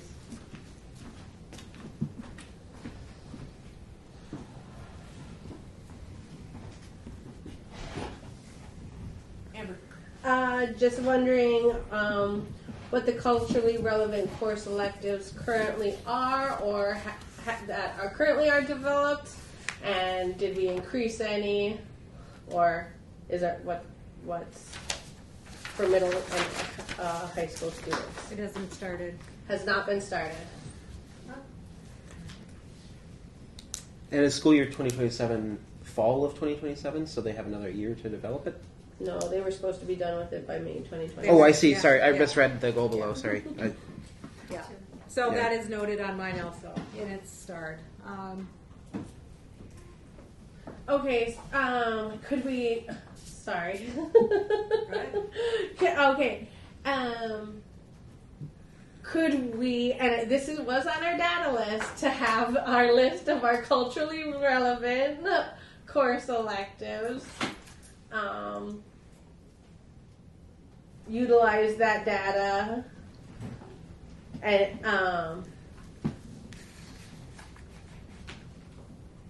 to develop this goal once we know that data, right? Because if we have multiple courses that are already geared at our American Indian students, right? I have not looked at the high school. From my understanding, what we have is there's the cohort, we have Masabi Kong, and we have a Ojibwe language, right? What this was like American Studies or something of that nature. It was an elective course for either American Indian Studies, government, sovereignty, something of that nature. That has not started, and I did not see it. I have not heard it. So that's why on mine it is starred and it hasn't started. I do want more specificity here, maybe, and it doesn't have to be. We don't have to narrow it down, but I want it to spell out like culturally relevant course selective, like being like a dedicated package, not just like a piece of something. I don't know if that's necessary. Because I know they started on Anishinaabe of Lake Superior. That was a new course elective this year. Did they offer it this year? I was taking it like through PSCO. Oh, That's a well, PSEO. Oh, okay. So it we're would not be- talking about the PSEO ones Oh, because okay. that was kind of why I did that because Okay. there's And nothing there in the weren't course any? catalog. Okay. So for me, some of this came up because when you're at the high school, there are not a lot of electives, and if you wanted to take an alternative art class to get your art credit, I can't offer you American Indian beading as an art alternative. So it has to align with the academic standards, and that's the only reason why I started to talk about PSEO, because I know they align with the standards. But also, we have students in special education, and there's not a lot of electives for them. We just have a lot of students that they're put in, if they're not offered PSEO, or if they can't, they don't have the opportunity because of grades or whatever else. Even if they're 9th, 10th grade, there's not a lot of electives out there for them to take. So they take college and career readiness, and they take some of these kind of courses more than once, or 4.5, or even kind of very redundant, and they get offered study house. So it's very empty. And so we need there to be some other opportunities that are there. Also, a huge class that American Indian students do not pass is the health class that's currently here. So if we could create a, American Indian focused health elective to see if that's an opportunity for them, that would be something too. So that's what this one means to me. This is my perspective on it. When I talk about electives, there are not other things focused, and that was a challenge. Like even when we did the cohort class, it was futures, which is something that all 9th graders had to take, and then when it was 10th graders, it's college and career readiness. And what I noticed is many of them take that like 3 times because they need an elective, and so that gets redundant for them also, which is what I was trying to push in with some of the college preparatory stuff. So it was something new. So, but they do a lot of like job and resume focused things already in other courses, but there's not variety. Lydia? When I look at some of the action steps related to this goal, it talked about like possible subjects. So we probably discussed some more like quiz bowl, traditional drum, regalia making, ribbons for making. Like that's art, right? Mm-hmm. It's like beading, sewing, regalia. Like there's history with that. There's skill. That's art. So it's like it's math. It's STEAM. It's STEAM. So it's like using those types of things to create elective. Like Natalia's taken art. She's taking like ceramics and watercolor because like if you're not, that's like the elective. If you're not in some of these like AP advanced, these other like classes that are some of our electives don't need to all be academic, inherently like based, and like that are hands-on and that are relevant. And it's like if there's a beading class or like I don't know how you would want to like name it, right? Native American art or like whatever. Traditional art, Traditional American arts, Indian art. yeah, where it's like you have to, like you're saying, it has to align with like there's certain The state standards, standards. yeah. And stuff That's like not that's not a problem. It's not. It's not. Okay. All the courses I taught in history for high school students was all from the perspective and the state standards. So U.S. Native American history, I still have their standards because you can't have U.S. history without American Indians. Yeah. So there's many ways you can do it. It's just people don't think. Okay, just a point of clarification. The course catalog for next year has already been set. So developing a course for next year is beyond us, right? Since it wasn't done this year. Unless my question here is, just to implement something in this area, is there a possibility to do like a guided study hall? You could do a guided study. From what I know is you could do a guided study hall. You wouldn't be able to offer credit in one of those other areas. I think they can do one guided study hall for credit. So that's where they're creating a course so that it meets that specific content area or qualifies under elective is important. The only way that you can offer is that it has to be the timeline thing. One, it has to be created, but there are some things that are probably out there. It has to be in the catalog and offered to everybody for them to offer it, include it next year. But that's just for high school. I don't know about the middle school, so there's still an opportunity. Okay. Yeah. And then I don't know about like how, like I guess that's why it was kind of a bigger deal to me for the other goal that we do that, because to me that's how that's going to get implemented in elementary. So they don't do that course elective. They don't do course electives, but keeping that in mind. So when we went with the science teacher, we took the Indigenous cohort science class, and one thing that we talked about is that we got to meet a couple times this year, and every time that I came, when we started at the beginning of the year, I brought them the list of the American Indian Standards so they could see what was relevant to all their content areas, and I asked them what they wanted from me. And so each time I came, I brought them a different resource so that they had something that they could use to develop their things. And so he really appreciated that I had lots of resources for him. So this part two, to make this normal in a school day and make this align, is that has to be something that all teachers get. They don't all get an opportunity to sit down with somebody and ask, I really want to talk about this year with my students, and I see that there's an academic standard in here. What would you suggest to me, and could you give me a couple resources to get me started? And we are working on that at a state level to relieve you. Well, I want to be able to do that. You want to be a part of it, Yeah. but you don't want to be the sole responsibility of it. And they're very lucky, I think, if they have someone that they could reach out to do that. But I would love to see that normalized in our professional development. We have an opportunity for elementary teachers to come in and sit down.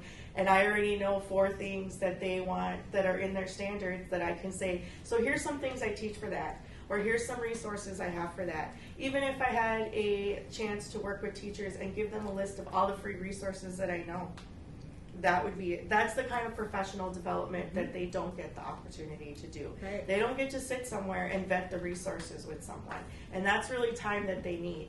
So that may be something more appropriate for PLCs, but somehow in there, that has to be a focus. So if they consult with me as someone, they should be able to identify someone in the district and then someone outside the district that they can go to for resources. So if that's me in the district that, you're gonna come and have a session throughout the year with, so we can talk about some elementary resources, so we can talk about middle school resources, and then even high school ones, or some essential understanding ones. They need that opportunity. So I feel like saying that, like when we talk about that professional development piece, we want that written in there like that they have a chance to work with someone to identify that. Because that's always going to be the hesitation. Is this vetted? Is it not? That's always going to be some of that hesitation. And once again, we want to put it in there so that this is like a school initiative thing that we're supporting. Yeah, right? and the schools are being directed throughout the state that there's vetted material out there via the tribes and or local American Indian parent committees or groups, and that we are slowly putting them on the MDE website also, just so people aren't going rogue with like, oh well, this book is appropriate, that's why I teach it. So we're trying to like really focus in and hone in on what we all kind of agreed to, like that's appropriate. But I would have to say that what I would do under the one that I started, which is the culturally relevant course, I would move the date, but I would still want to see the drafts for Lake Superior Anishinaabe, American Indian Studies, something. They need something to bring to you. And that was the other piece. So science met, so now they have, and they're meeting on the new social studies one. So we went to a meeting and they used Northern Lights for the book for up to K through 6, I think it is. Most schools only do 6th grade. So, but then after that, so now they have their standards. So now they're talking about, once again, that they have to build this curriculum for it. And so they're looking for this like one size fits all book, and it doesn't exist. So some of the things that, you know, I thought about is that, you know, we could create like a list of 4 things that we would recommend that cover those topics, you know, us or at some point, but this was their challenge now. Now they have to build this curriculum. And it's like, so we talk about like we want kids to have these hands-on opportunities, this place-based learning, things like that. It's like rather than trying to look for one book that you could teach everything from, why can't they just identify like 4 projects that they could do that year that integrate these American Indian academic standards? And then make that a part of their normalizing their curriculum that focuses on something that's relevant to us. Okay. And So that, how do we say that, Jen? you won't be able to say that in this plan because Okay. that is on the district. Okay. And by law, they have to do certain things. So that's like your sidebar of like, who are you going to put on the curriculum and professional development teams that you have in the district? Okay. So that's over here, like a goal that you guys can have, gals, over here. Right now, for the students, this is what we're looking at. It'll take a bit, but it'll come together. But I would stay with the electives. Can we put like a number on it? Can we say like 2? You know, try to just get something in place. Is that Shake them up a bit. That would help? You know, because then we can say one like, middle yeah, school we said, and one high school elective to be offered at both Ordine, Lincoln, So are we and Beldenise. putting a timeline like that elective course catalog, elective descriptions How will about- be provided to AIPAC for review by, because we're saying that we can't, or it's too late for electives to be available for the school year 26-27 catalog. That's what I'm hearing. I would put by October they would have a draft of the 27, 28. No, by October, this October, I would think it would be doable to have a course outline with the syllabus and resources, because they're not inventing the wheel here. Right. They're just not inventing the wheel. of course, outline syllabus. So by October 2026, They should course outline, so all the have syllabus. course description. Course description for one middle school, and did you say one high school? I would think that Yeah, would I be think doable both. Is that to offer in spring of 27? Is that what you're? if we can get it into the course catalog by then. Okay. Because I know Wasa and Abida, you can teach the 7th graders, and that takes almost a whole semester if you do it with hands-on and all that stuff. And I think Bonalac was working on a Native Vision curriculum that's brand new that with Johns Hopkins. There's that so much stuff you can do finished. with you can do video. You could do American Indian history through video. There's so many things you can do. So they need to get inventive. Can I say one more thing about that? So the PSEO thing, when there weren't elective opportunities, that's when, so I started out with 6 students registered and two stuck with it. We had 3 and then 2 stuck with it to the end here. But now, there's a student who has opportunity to take more classwork next year through there. So we have to say, that's something like initiative I did with the cohort.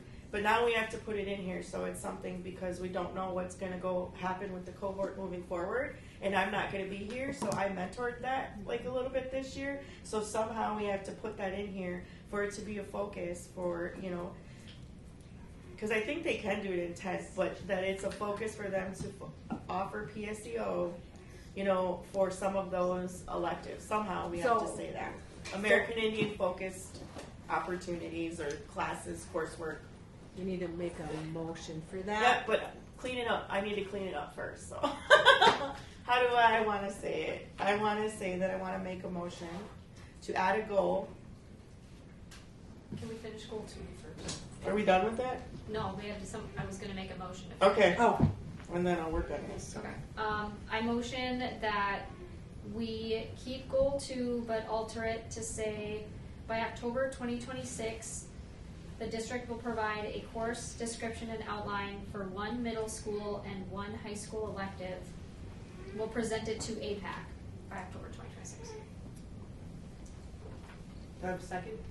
Can I add in to offer in spring of 2027? Just to clarify the language further. Would that be Can we okay? do that? Whatever. Are you good with me adding that on? So the you'd be motion? offering You're it okay the with fall that? of So to add in 2027. that. A fall of 2027. Okay, if you don't think spring is feasible, yeah. It wouldn't be in their catalog.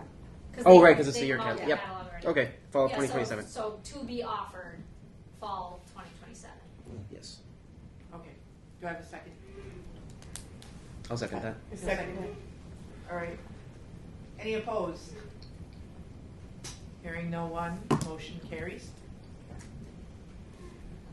Jamie, you got your language? Right. No, No? not yet. I motion to accept goal 3 as written because it was a 2-year goal. By school year 2027, the district will complete an American Indian Student Standards audit. Was it requested? We don't, it was requested? Yeah, what's requested? Okay, Yeah. so we can just change that part. The audit was requested, whatever date it was requested, and the students will be surveyed and relay the standards being taught. Was that part done? Nope, it was requested, and then what they do is they have to run through their lesson plans with all of the different schools with their Oh, curriculum. so we just want to update on that, Yes. right? Yeah. Okay, I'll second that motion. Okay, now we need to. Any opposed to that? Hearing no one, motion carries.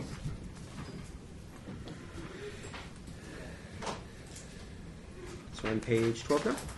No, so I make a motion that we add a goal Oh, that PSEO be offered,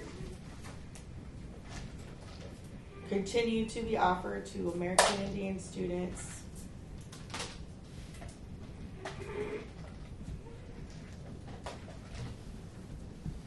To American Indian students, yeah, I don't know how else I want to. PSEO will be offered to American Indian students. And I want them to be recruited for it too, like, you know what I mean? I want that to be more of a focus, because I think that was part of why there wasn't a lot of that. can I ask who do you want to do that just to help format the goal? Well, Who would the ideally? counselors helped to do it, or for them to identify American Indian students to offer Would that be PSEO. area 1 though, with like college readiness and? No, because part of the reason we're doing it is because it's curriculum, it's electives we don't have in the school already. Oh, So the whole idea is that we don't have to, some of it we don't have to recreate, we just have to start utilizing the college. And we want there to be a transition from the high school to the college. So it's important that they get the support they need, the mentorship to take the PSEO, so they gain the confidence there. Yeah. So that's like why we went out to the college. We didn't get to go out there anymore, but there were several events like in the second half of the year. If it could have been organized a little more, it would have been easier for me to be able to say, hey, there's this thing going on at the college and I want to take the PSEO students up there. So could I just add on the addendum with support offered throughout by school counselors, just to have that language in there? Well, I know that they're not going to be able to do that next year, and she couldn't do it this year. That's why it's an initiative that I just took on, but somehow we need to put that in here. It still needs to be a focus. And it's to support the transition. So PSEO Support the transition from Continue. high school to college. continue to be offered to Transition. education students. And relevant curriculum. Would it be like targeted, like PSEO be like targeted to AI? Because then it's like Yep. there's an action. They can identify students Or who are identify. eligible, like the counselors can identify the students who are eligible, and the liaison and everybody else can get them to do it. we won't be able to totally Still hit be home offered. for the wordsmithing right now, but it's going to be what we want is we Okay. want to target American Indian students for PSEO for American Indian courses that are not offered currently at the high school. Well, even, how about, can I say it like this? Do you mind if I try it once? Yep. Target PSEO, American Indian students to be offered, PSEO be offered to American Indian students to support the transition and relevant curriculum. So fix that however you want. Say it again. I know. As soon as you said that, I was like, Target. okay, no. Indian students. Eligible for or How about for culturally relevant American Indian courses? okay. But I want that the transition to college, I think, is important. And I'm just going to put a plug into this, like my PSEO student was locked out of her D2L in the beginning when she was first starting her course, and having a person on site that she could go to for this online course to help her, you know what I mean, navigate that struggle. I That was believe funny. prevented her from just dropping it No, it's before funny she because I was started. like, oh, I know who we should call. And I got on my cell phone and I called the technology. Hey, so-and-so. Like, I'm with a student and we have to figure this out. Like, it was like that. But it prevented one American Indian student from dropping that course, because sometimes a barrier with no one to go to. Because she kept went to me and I was like, oh, you just do this. It was like, oh no, that didn't work. Okay, so how do we, so, I want to ask Eddie, how long are you here tonight? I was supposed to be there only until 6 o'clock, so. Oh, Okay. okay. Well, we might have to log off. Well, or I can log in. yeah. Okay, how does this? How about we put on there, so we have the target American Indian students for PSEO. Remember, we can change it, wordsmith the language later, for culturally relevant American Indian courses, which will bridge the transition from high school to college. Thank you. That sounds good. And then we'll look at it closer when our minds aren't so garbled right now. Okay. I'll second the motion. Who's second? Any opposed? Hearing no one, motion carries. I've like maybe added a goal. I don't know what the right area it would be, because it's kind of one of those things where it covers a lot of it like touches a lot of pieces. But I kind of talked to Jen about this last week. Like, I have this idea that I feel like could be really helpful, and but like an Indigenous focused or geared ECFE program. Isn't that what NYL? What I'm saying it wrong. Oshkiwewen, Yeah. that's Oshkiwewen. preschool. So ECFE is like birth to kindergarten.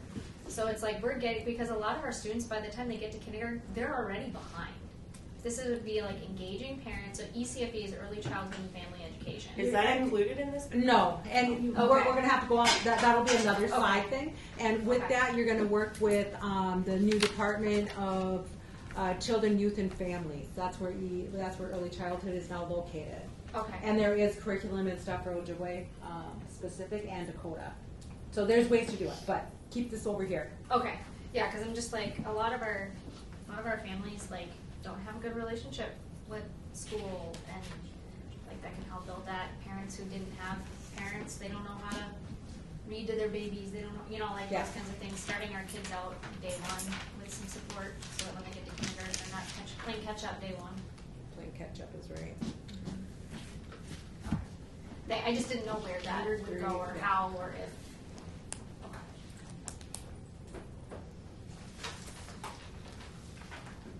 And I guess for this section, I guess like, these maybe would be like action steps, but I don't know if it would be a goal, because we have stuff about transitioning into high school for like 8th grade students who are coming into high school, but I don't think / don't know if there's something for 5th graders going into middle school.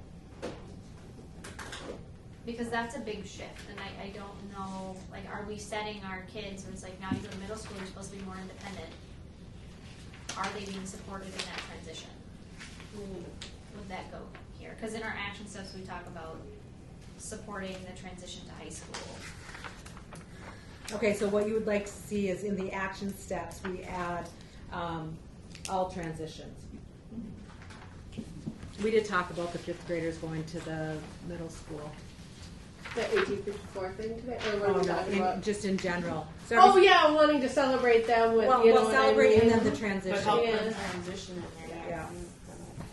So I feel like there's a lot of work. It for, really like, would be kids cool from to 8 see, 9, this is, but not okay, sidebar, this would be really cool to see our Wasabi Kongs helping support, older Wasabi Kong students helping to support, you know what I mean? Those 5th graders entering, kind of like, what did they use at Lincoln, their Lincoln logs or whatever? Mentors. The mentors, like, Link crew. a link crew, that's what it So, was. Yeah. Whatever, but like, honestly, and that could be a good partnership with Wasabi Kong to say, hey, let's, you know, partner your one of your older middle school students with one of your incoming, you know, middle school students, so they have somebody to look up to. And we could even do the same thing at the high school level too. So, And they have but that would be yeah. well, something else. it's probably another goal. Yeah. Yeah, I don't want to talk to goals. Remember, we can have tons of goals, but to do this plan well, it I feel like it could be an action item because it's like they wanted. I noted the student council group. yeah that we at a do here. 5th grade transition, and we could can make do those some. link crew leaders, specifically like Indigenous link crew. Yeah. We had student leaders here. Tori worked with the group to do the powwow stuff, and then this year they pulled in like a group from Myers. So it's like, and even for me going, when I go back to the middle school, there'll be an opportunity to continue that, like student group, student council again, develop an Indigenous student council. And it makes kids feel like they're grown ups. And that kind of is a transition tool also, because if you're in that when you're in elementary, you know, then when you go to the middle school, if that's there, oh, this is where I'm this group. And then when you get to the high school, oh, no, this is me, I'm this group, you know. Yeah. You have a little society that you're building through the years. Like You have a that. sense of belonging. Like I fit in somewhere. I have a place. I don't have to eat lunch alone. Would the dream catcher be considered part of like where, or that'd be PD, That's professional That'd be development, and you guys have that in your district starting but now. but it's not required. No, it's not required. Can we make it? No. Oh. We can suggest it, but we can't necessarily require it, but the district has taken that initiative. I think like one person does it. Something. We'll keep on it. We can't do everything in a Right. day. I'd love to. Jen's one. I would love to. Where are we, Chair? Area 4, page 12.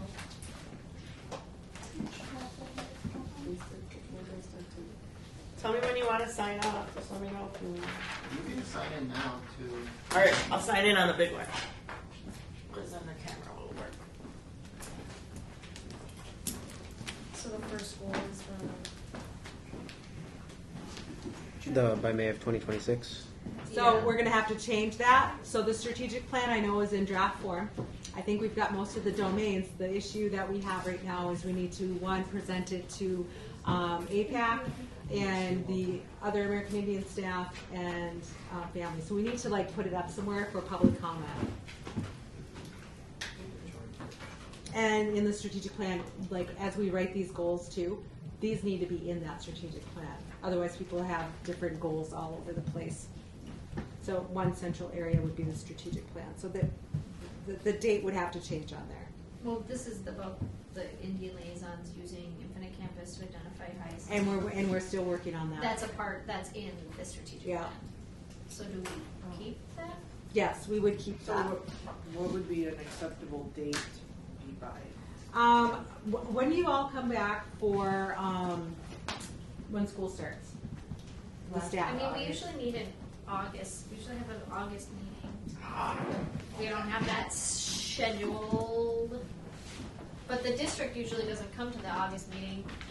They usually come in September. Because typically the Because they're not- coordinator and the office support are Yeah. off. Yeah, they're off Yeah. contract until. Well, this is what I do know is that the American Indian school liaisons and those that work with our American Indian students need to come to an agreement on what check and connect forms to use and how to utilize Infinite Campus to pull reports, and also have training on EduClimber. So that has not happened. We were just gathering like skill levels of folks, and Marisa is meeting with the other folks in the achievement integration, the ones that are in Check and Connect, just to make sure. So it's kind of like we're grabbing the information, but from what I've heard is people need to be trained, and what forms are they going to use? How are they going to use them? So staff have a lot of questions. So could we say like by fall 2026? I would, because if you had a new hire, you would have to do it with them. Right. Or if in a campus, the forms to be used and how they roll out their jobs. So like is fall 2026 I think it's doable. realistic? Okay. I would hope so. So the same goal, so I guess I motion that we maintain area 4, goal 1, with the alteration of by fall 2026. Yeah, I think that would be fair. Let me turn this on. On this camera, you would have to switch to this camera and unplug this. Jen, Yeah, how much longer will you be wanting to? I want to finish this tonight, so we at least have this out of the way, because we only have 2 more meetings left if we want to hit our deadline. I gotta tell my ride. Oh, I'm sorry. I forgot about that. Do you need a ride? No, he's already here. Oh. Does he mind waiting? I didn't know how long the meeting was. Oh. He's fine. So I make that motion. To change. Oh, we're not back on. They're not back on. Oh, okay. So if you want to repeat it out. Oh, yeah, sure. Otherwise, we're running out. Yeah. I mean, we have gone, but if they were here, they should be here. It's, yeah. It sounds really muted. Is there a reason why? Oh. Working on it. Technology right now. Oh, got it. Okay, no worries. Is that better? Yeah, that seems better. I'm just looking at a basket right now in the back of Lydia's head. Yeah, you might not get a good picture, but you'll be able to hear everything. Are we posing? Okay.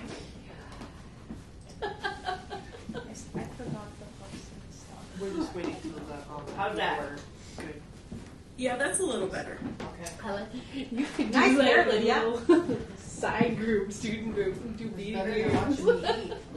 Oh yeah, leave it at the chair. She doesn't need to see it. We can't see her when she can't see us. That's how it works, you know. So they say. Okay, now I can't hear anything. It just sounds like mumbling. Perfect. We're on.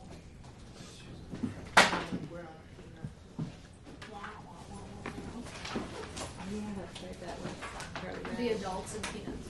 Yeah. Is that better? Yeah, that's. Oh, I can hear you good, but then when the others talk, it sounds like mumbling. Everyone will just have to talk one at a time, perfectly at one at a time. Got that chair? Can you even hear me? Can you hear me now? Jennifer. Was it gray? Just real light. So use your teacher voice. Can you hear me, Jen? Barely. That's unusual, so it is the mic. If I talk loud, I sound mad. My kids are always, why are you so mad? I'm just I just assume people are hard of hearing when they talk about it. Oh, that sounds better. Can you hear me now? Yeah, that's perfect. Yay! All right. Okay. Lydia, go repeat. again. Okay. Yeah, excellent. Thank you. Thank you very much. I motion that we adopt Area 4, Goal 1 as written, with the one modification that it is by fall 2026. Do I have a second? I second it. Any opposed? Hearing no one, motion carries. Chair? Am I saying something? So on the next 2 bullets, I would recommend that we keep those same goals because our students are still not where they're supposed to be. And I would just change it by May of 2027 on both those bullets so we can continue doing the things that we've been doing. And hopefully we will add more to it. I motion that we keep goal 2 the same except for May 2027. I just want a point of clarification of what we implemented this year. We did a powwow, we did orange shirt, or Indigenous Peoples Day, right, and a red shirt day. Yep.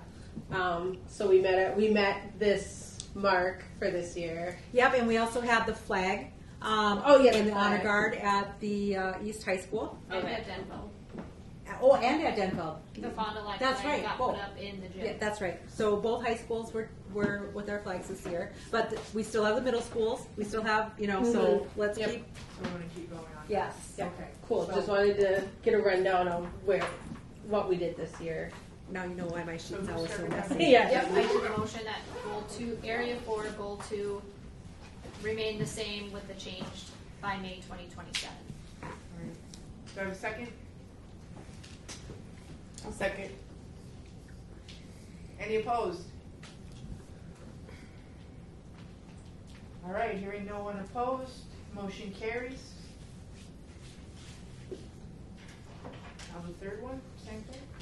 Well, now we have flags at Denfeld and East. Correct. Now we need to add. We need to focus on the middle school for flags. Yep. What about elementary too? We're Congdon has a bunch of flags They do. on it. But We're just working on it. to be respectful to our tribal council and our honor guard, they're very busy. Yeah. So overscheduling them, it's Well, I feel like One a year is good. Like One or two. One or two. a year. Do we have other nations we could invite? yes, you can. Well, I'm just thinking. I'm not saying like, oh, we should have one at every single school. We should do that all in the next year. But I feel like we've got Thanks. things that Thank you, Eddie. I feel like Other than the flag, was there another culturally significant symbol that was added this year? There was supposed to be some collaboration with a group for a mural. I don't know if that actually took place. I don't think so.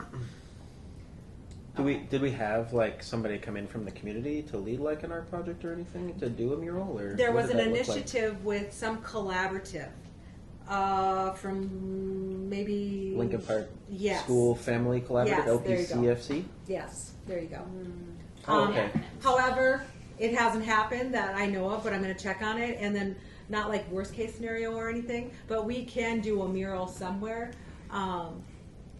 with one of the local artists. That's In something, June. they did that, they've been wanting to like relocate that painting of Chief Osagi.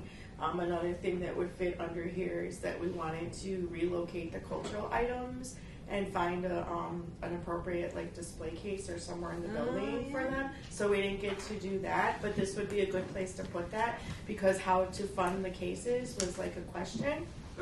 So Is that on our Christmas in July list? I mean, I think it should be. I would like to create, like, put it I mean, that's somewhere. what that shouldn't need to be. It's already in our plan, right? Right. If you not only the, did not one. the, not But the not display in- case. Oh, okay. Yeah. The display case to like to create an appropriate display for them so that they could be presented and like I could work with some of the students to create descriptions again so that at least when you're looking at it you kind of get an understanding of what you're looking at and knowing. And then something else, what did I think of here? As far as signage, like to still be using those language signs. Right. So Marisa sent out to the building principals a signage, a cultural like walkthrough. So and then the schools that I've been walking into, I've been like not checking a box, but mentally calculating like, oh, this school could probably use this, or unfortunately. Even some more of the positive affirmations. The kids during like Native American history, they created some boards, Yeah. informational boards. But so yeah, we're doing that, and we're coming. So we're just kind of right now looking at like what each school has and what would be cool, and then the mural. I'll check on that. I'll note that. Check on the mural. Let's see, what else can I think of? Oh, Even once before we did t-shirts, like we had t-shirts made for students, that could be something too. Oh, people loved the powwow t-shirts. The powwow t-shirts. Our Native families scholars. love So we got- bright t-shirts. We got the native scholars, so like, I know Natalia has some, and I know I've seen other kids wear. At one point, It still wears his. yeah, at one point we got shirts that just say native scholar, and we got them in different, like Natalia's is maroon and gold. There's School some that are colors. gray and red, like that they're the school Ethan's is colors. blue and white. Because Yeah. these are like those incentives that we could give students, you know, and I'd like to create a more of a design for it than just, you know, it's cool that it said that, you know, Yeah. Native Scholars, because that's again like something when we talk about like I'm part of this group. So at the elementary we were calling them Native Scholars, so then like when they go into middle school this can be like one of their groups again, like Student Council or Native Scholars, and you know, but those were cute, those were really nice. That would be something if we made really nice ones to do as incentives, or even like the graphics art teacher here, he was looking for t-shirt designs, and I said, oh, you should make a Denfeld, like an indigenous Denfeld one. So even if they took like the medicine wheel and put that behind the D, so that they could, you know, have student like shirts, school colors that reflect them, that reflect that. And if other people want to buy them and wear them in support, Cool. or you know. So basically, we can add. I'm no Yeah, need to add these are just t-shirts. things Yeah. like could it be ideas that could, you know, other ways to kind of need some of that. Yeah. And then the other thing that we're doing is we didn't do bingo for books, but they're working on trying to distribute the American Indian books at sites. Yeah. So right now that's another like doing something that they're doing, the literacy.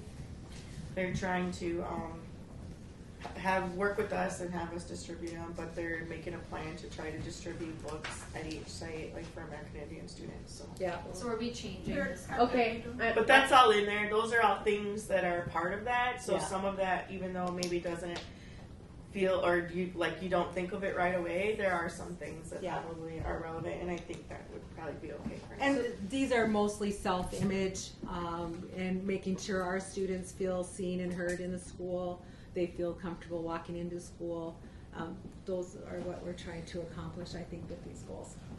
So we're So we're still working on that second goal for this year, but for the purposes of this, are we just changing it to 2027 and leaving the rest of the language? Well, we can switch out. I don't want to switch out any of the schools. I would just add Lincoln, like Okay. you said. Yeah. Lincoln, and not that we're leaving out the elementary schools. Right. I just haven't toured enough of them. to know what they need. And just so you all know, Duluth, unfortunately, at Laura Mack, I was there and noticed they had an eagle for their logo. They did not ask Fond du Lac for an exemption, so Duluth is drafting a request to be exempted. So I'll let y'all know what our tribal council decides. Is that considered? Yes, yes. The state statute originally was a logo, a mascot, anything like that, and it had to be approved to get the exemption. The 11 tribes in TNAC had to agree yes to it. So there was only 13 schools, and then Prairie Island had lobbied and had the legislative change that if you have a logo or a mascot, you need to go to the nearest tribe for the exemption. I guess I didn't know that an eagle, because I in my mind I thought that was like the Braves, the Warriors, the Read it. That's why people needed to read the state statute. We were very clear, culturally significant. Okay. Yeah. I want to make a statement that I brought it up because they give out eagle feathers whenever somebody does something good there. And it was very offensive to me, so. Well. thank Yeah. you for- I wanted to ask Yes, too. I was offended. So like, And I think it was with that little dip. Their paper, black and white. they collect Sorry. them, and then they put them up somewhere. But then I guess I was gonna say like there's other schools that have the wolves. So I don't know if that's gonna be a thing to you or that one really hasn't come across because they're not clanning it Okay. in any sort of way. But that's something we'll check on. Well, I'll have to ask our tribal council. Okay. Lots of links, isn't it? No, it's Myers Wilkins Wolves. Yeah. Because No, I'm we talking talked. about Lakewood as a link. Oh, Lakewood. I'm not sure about Lakewood. Yeah. Which is a clan. Well, it depends on how they're, how they're using it, how they agree to use it, how they want to collaborate with Fond du Lac on making sure that it's not used in a cultural way. But the eagle is definitely And one of them. And that came up when we did the illustrating, because when they explained like danger, they were using the wolf before as like something, and somebody had talked about that before too. Okay. We will soon find out. Maybe Yeah. it'll be Laura Mac, I don't know, giraffes. I don't know. But we'll figure that out. I just wanted to make you all aware that unfortunately I saw something and I had to say something. It's not unfortunate. I mean, you're saying what you need to say. That's good. Well, and it might be something that it's like they change the way they use it and it's totally fine, or they have to change it entirely. Like it'll just has to go through the process, and what happens is what happens. Yeah. That's up to the tribes and TNEC. Well, it's like if they get to keep them out, like things would have, like there might be things where it's like you can keep it, but you can't do this or that. But that's up to the tribes and TNEC to decide. Nope, just the tribe. Or just the tribe. Yeah, the legislature language changed, yeah. That's up to Fond. Yeah. So we're keeping, or we're gonna. We're keeping the. Did somebody, I don't know if anybody made a motion or we just were like clarifying that. We added Lincoln. Okay, so I'll make a motion to keep Area 4, Goal 3 with the addition of, or Lincoln Park Middle School and May 2027. Are we changing that one to May 2027 instead of fall 2026? We want the whole year to do all the things that we want to do. Oh, okay. The fall 2026 was just that, The previous two the goals. first goal. Yeah, Oh, because it should have been done. I see. We're gonna add Lincoln Park Middle School. Yeah. Do I have a second on that motion? A second. Anyone opposed to the motion? Hearing no opposition, motion carries. Area 5.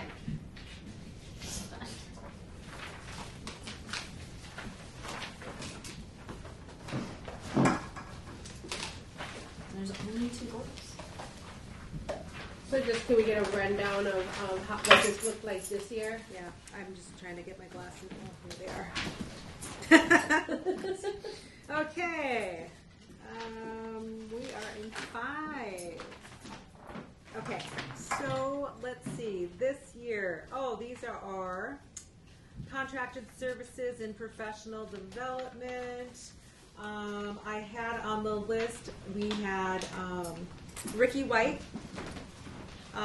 professional PD 2 times this last year with all staff.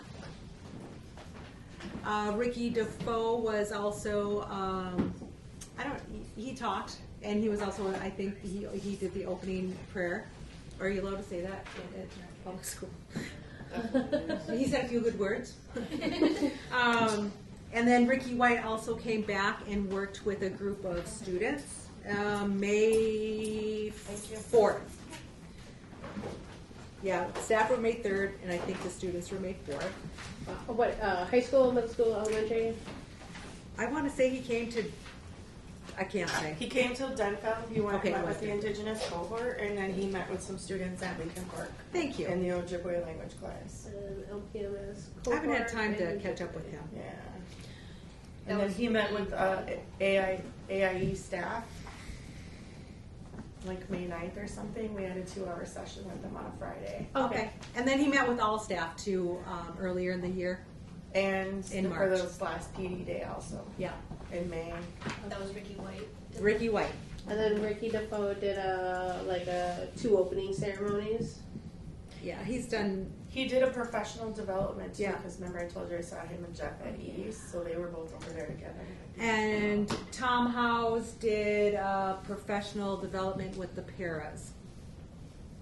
With our homeschool liaison paras or like School district sped paras. paras? I think that was the beginning of the year. He Yeah. talked about treaty rights, so it was just like multiple sessions. They had different groups scheduled. One of them was for pairs, one of them was for teachers. They had scheduled for a couple different groups. There were a lot of schnapps in the building that day. They were all over every room I went in. I was like, holy. And Kay did one. Kay, remember Kay at Piedmont? She did one in the beginning of the year too, and she talked about smudging. She was from our department. So do we want to keep goal 1, just that that's a continual? Oh, we should always be. Right. Yeah. We should always have presentations with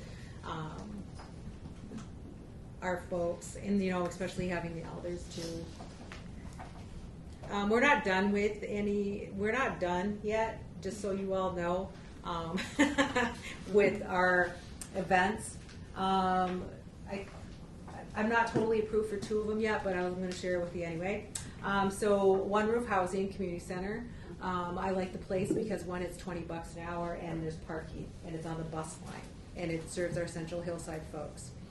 So we will have Janice Fairbanks on June 3rd, 4:30 starting to eat. She'll do her storytelling and book signing. Okay, so that's June, did I say June 3rd? Yep. June 4th and June 9th, same place, but we're gonna have Herb Fine Day, and he's gonna do 2 different presentations. One kind of motivational, kind of, we have to talk it out a bit, and the other is how we take care of each other in communities. Are those 2 or 3? I'm going to call them 3. Are they geared to teachers, or are they geared They're more to our families and families. students? Okay. Our students and families. Perfect. Yeah. Who was the 4th in the middle? Herb Fine Day. Yeah. What is it? Round Lake Creations he has? Yeah. Mine. Well, and he's super cool. He's got lots of stuff. He was our chief of police and everything. So. We helped Natalia worked his booth at FA. So we are not done with the presentations, just so you know, because guess what? Teachers might be done with school in June. Students are done with school, but you know what? School is all of the time for all of our people all of the time. So until this grant is done at June 30th, we are going to push through. Jen raised her hand. Jen Garbone. Yeah, I just had a question and a comment, I guess. I think it's wonderful to bring people in. I think that's super helpful for staff, teachers, the department, families, students. I mean, there's so many different groups. And I know Ricky Defoe. I don't know if I know Ricky White. Maybe I've met him, and Tom, of course. They're wonderful speakers. I'm glad to hear Janice is on the slate of events, because my question is, we have a lot of really awesome women in the community, and I hope we can get more women in to speak. And it's great to hear that we have Janice coming. But my question is, for as long as I can remember, which is only the last few years with the district, what is the process, or do we have a process for identifying folks to come in and be speakers? It seems like we don't really have any process, and I'm not suggesting we need to develop some long, arduous process, but we don't really have any way. It's just like based on suggestion or whatever. So I don't know if we're looking at need, looking at the needs. Let's just say of paraprofessionals, for example. Have we identified the needs and then looked for speakers to meet those needs? Or if it's students, have we asked the students or identified what the students' needs are and looked for presenters or speakers to meet those needs? Because there are a lot of many people out there, and there also can be some conflicts of interest, those kinds of things. We always want to make sure that we're looking above the boards on everything. So Are my you talking comments about and then my nepotism, question. family and friends only? That kind of deal? Yeah, we don't want to do that. No, just Right. So We got to spread it around too. You know, and I know the last few events have been Fond du Lac heavy, but those are the quickest way, the quickest way Yeah. for me to plan anything is because they're mostly in my phone. You know, I only have a few of the boys sport folks, and then most of the other ones are down in the city. So, you know, it kind of makes it. Yeah. If we can plan this, and then as far as the process goes for Duluth, I think that, you know, having a calendar of events and having that survey by the students and the parents and the families, so to speak, will help drive a lot of that instead of, you know, let's say I do totally like hunting and netting. So, you know, if I'm coming in as a coordinator, I just might be all about that. And so you want to make sure that the families and especially the students have their say in what they want to do, whether we like it or not. Right. Yeah, just something to think about, not a criticism. I actually think over the years we've done a really great job and brought in excellent people around a variety of topics. I think we've done really well, but just kind of thinking ahead how, you know, we're always trying to improve and strengthen our programming for the students first, but also making suggestions for professional development, you know, improving our staff's knowledge about American Indian people so that they can better relate and serve our kids. So, yeah, just thinking ahead. Awesome. Keep on thinking, Jen. So for Oh yeah, I got all kinds of thoughts. It's just executing them sometimes. For professional development, I know that there's been a few times where I've suggested people based on just what teachers have asked me for. And so they have someone who's in charge of that department. They have a committee. So she takes those suggestions and they go to the committee with them. And I believe that they probably have a theme that they work with if that person's going to support that theme or what they're looking for. Sometimes they've taken those people because a lot of teachers are asking for that, like lacrosse and other things, and sometimes they haven't picking up on some of the people that I've offered. Yeah. But they meet as a committee. They take your suggestions. Annie schedules the PD Nanny does it. Yeah. for Duluth, and I do know that she does have Tawny Savage's email for missing and murdered Indigenous relatives, and she will be on the list for next year. She's great. Yeah. Just wondering how we are evaluating this goal. It says teachings will be used to improve educational outcomes.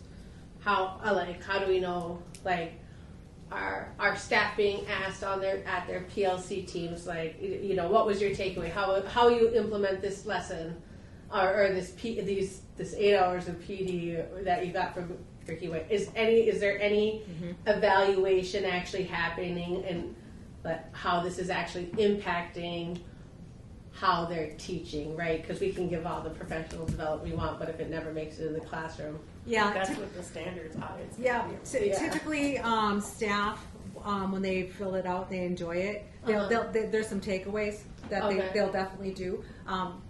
Could it be a better evaluation process? Absolutely. But I do know that Ricky White did an eval for his PD. Because I'm like, hey, heard you're in my hood, and you didn't even call me. And then we talked about a little bit what he was doing, but he did have an eval. And typically for him, I do know he incorporates that right into everything he does. right? Well, okay, so he incorporates it in like how And he gives it to the district. Okay, Yep. that's the piece. Like, And I don't know Annie's Annie's process. eval results. That's I something guess I want to just know that this stuff is making it into the classroom. I can't say all of it is, Oh no, not all of it, but any part of it. but I think Annie would be she'd be the best person to ask, like, how they do their Evaluation. They do a survey, but I wanted to say something else if you're done with your statement. I was just going to say I feel like there should be, because I go to a lot of those things, and what he talks to the general public about is fine. I don't have any problem with that. But I feel like for myself, as a Native person, I know a lot of that information, so it gets to be very repetitive for me. And so I would like different things, and I don't think that there's a focus on that sometimes. So for our department, besides MIEA and like the homeschool liaison trainings and Dreamcatcher, which I all think are good things, it gives me a lot of opportunity to network. There's not very much focus on us specifically on how we grow, I guess. So that part is like kind of, we know about boarding schools and things. It's like, and so sometimes it gets a little like frustrating for us to sit through the same presentation. The one he did with us as liaisons was a little more geared towards us. I think it was really helpful because it's a lot of stuff that I try to tell them too, but I think like hearing it from him and he put it in a really good way, just like all the kind of things that we do interacting with students, people identify them maybe like as, oh, you're doing crafts, you're doing these things. It's like, no, I'm teaching someone how to sit and self-regulate. I'm teaching them how to follow directions. I'm teaching them how to build something and have a little stamina and complete a project from beginning to end, you know. So there are other things that we're doing when we do that, and I guess like helping us and helping other people who may not consider themselves experts of these things to find that confidence and to reteach this. That's what a lot of the staff needs. They need to, I think, like feel or get recognized or somehow feel strength in their skill of being and this cultural knowledge and all these practices so they can reteach it. Like Dustin probably won't talk about that, but his grandpa wrote the Oneida Dictionary. Like he knows a lot of language and he knows a lot of other stuff, but he's not going to go out and present himself as an expert to do all those things. Looks like you your know? teachings is like right. global. So for us, that's what I think like the other staff, they want me to come and help them because they don't feel like they're the expert in it. And sometimes it's in that part, and sometimes it is a little bit of their teaching practice. Today I went with them on the field trip, and it's like I was the snack mom, and I was the one like, okay, everybody come stand over here, and gave the directions, you know, and did that. But every time they see that, like they get a little stronger in their ability to do it too. Well, and I feel like our Mentoring. homeschool liaisons should not. I know this has happened and that I feel like maybe it's getting better, but it's kind of like our staff who are non-Indigenous are like, I'm scared to teach on this topic because what if I teach it wrong, or what if I teach it, like I don't want to be wrong and be offensive and sound racist, so, which is like a good thought, like right, like you want to be conscious of like making sure that you're teaching accurately, so I don't want to do that, so I'm just going to have Jamie come and do it. And there's or a lot like of I'm people, gonna have yeah. Dustin do it, right? Like they just kind of defer to the liaisons because they're like, I just don't want to mess it up. Right. And there's another piece to that, like some of it might be some of that, but there's another piece to it too, is that there's a lot of times when we have people come and teach culture, they're very good cultural teachers, but there may be like classroom teacher part that might be missing. And same thing for us. Like there's a lot that we're expected to run these groups, and so not all of us are teachers. So having some stronger teacher skills also is what, you know, could benefit the group. Learning how to be in charge of 50 kids, you know, and go somewhere and organize that and know but that's what a lot of this is asking of us, is to do a lot of big facilitation and group things like that. So having things that help us focus on some of those are good too. Like there's a lot there. So Jennifer? Yeah, if I could just comment really quickly, I think that teachers that are doing that are also being a little bit lazy because they are. She not wrong. They're passing the buck. They don't do that for black students, do they? Yeah, I mean they're passing the buck. I mean they know that they can go to a liaison with a specific question. They don't need to, but that's where I think the department needs to reestablish boundaries and not get sucked in, which is really hard because everyone has good hearts and wants to do good for the students, but they get sucked in. And so for a teacher to say, well, you know, I'm afraid to do this wrong or whatever, they're a freaking teacher, you know. I mean, they're the adult, you know. They need to have some discernment and use some discretion And if they have a specific question or a series of questions, you know, they can go to the coordinator or they can go to a liaison and sit down and talk through. They don't have to rely on the liaison to come and do their job for them. And even to take that a little, even maybe some of those conversations. It's like when someone tries to do these kinds of things, and so what's the appropriate way to address that? How should you be addressing that? Because if we have this conversation right then, when you come to me and say that and I address you appropriately, we never have to get to what happens next, right? I never have to go tell my boss so she can call your boss and then they can have a conversation about that. This right here is where we should lie. So for that, we come up against that a lot, even to how to talk to other staff about what we see them doing that might be inappropriate. How do we address that with them, you know, and still maintain a working relationship here in the building, or should we even be addressing that with them? What do you want the process to be? Yeah, that's where you're going to get. But we deal with microaggression all the time. Have we ever had any kind of training on it? Absolutely not. Okay, so we're right there. I'm going to just stop right now, and because here's the thing. So when we're looking at PD, right, out of this funding source, they talk a lot about the school, like school staff, support staff, and I totally get our staff, right? And so the easiest way is for our staff to have a personal learning plan and list what is it you want, and then because your coordinator or whatever you call the person is supposed to, you know, group.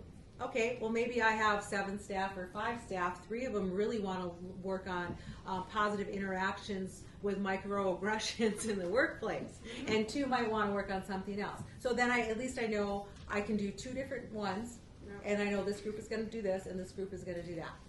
Because you guys need to know learn those things too, because you are not teachers in their world, and you deal with a lot of kids, though. And we deal with parents. They Yes. come to us to address things with parents, and we're supposed to facilitate some of that. And you want to be a good facilitator Yes. and a good-hearted person and get your point across. Yes. Yeah. Yes. Amber. I just want to say to that point, when our liaisons are being asked to weigh in with their unique cultural knowledge and resources, they should be paid for that when they're being pulled in to say, hey, can you connect this cultural standard for me? They are working beyond the scope of their job description, and they are highly qualified to do that.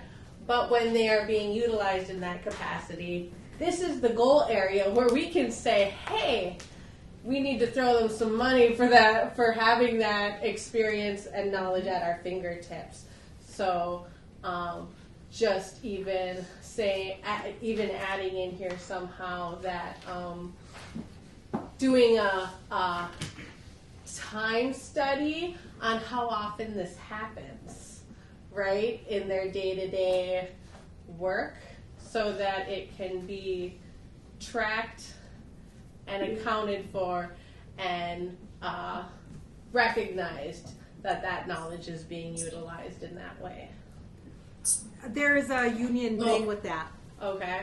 So that they can actually do that. So I think maybe, okay, we're kind of rolling around here. Yeah, sorry. So I won't comment, sorry. No, you can, Jen, just a second. It's just, I had to make sure I wrote this down. So in area 5,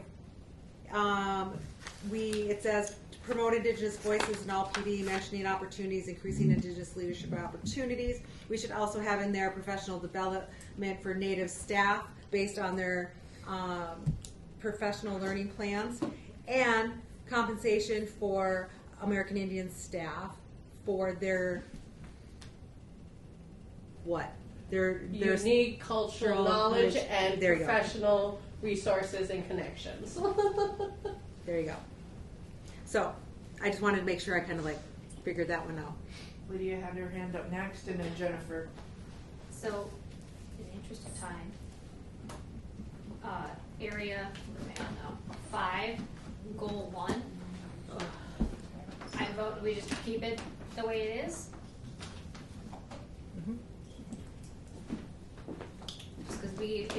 So you wanna make a motion? Yeah, I'm making a motion that Area 5, Goal 1, continue as written. Do I have a second on that?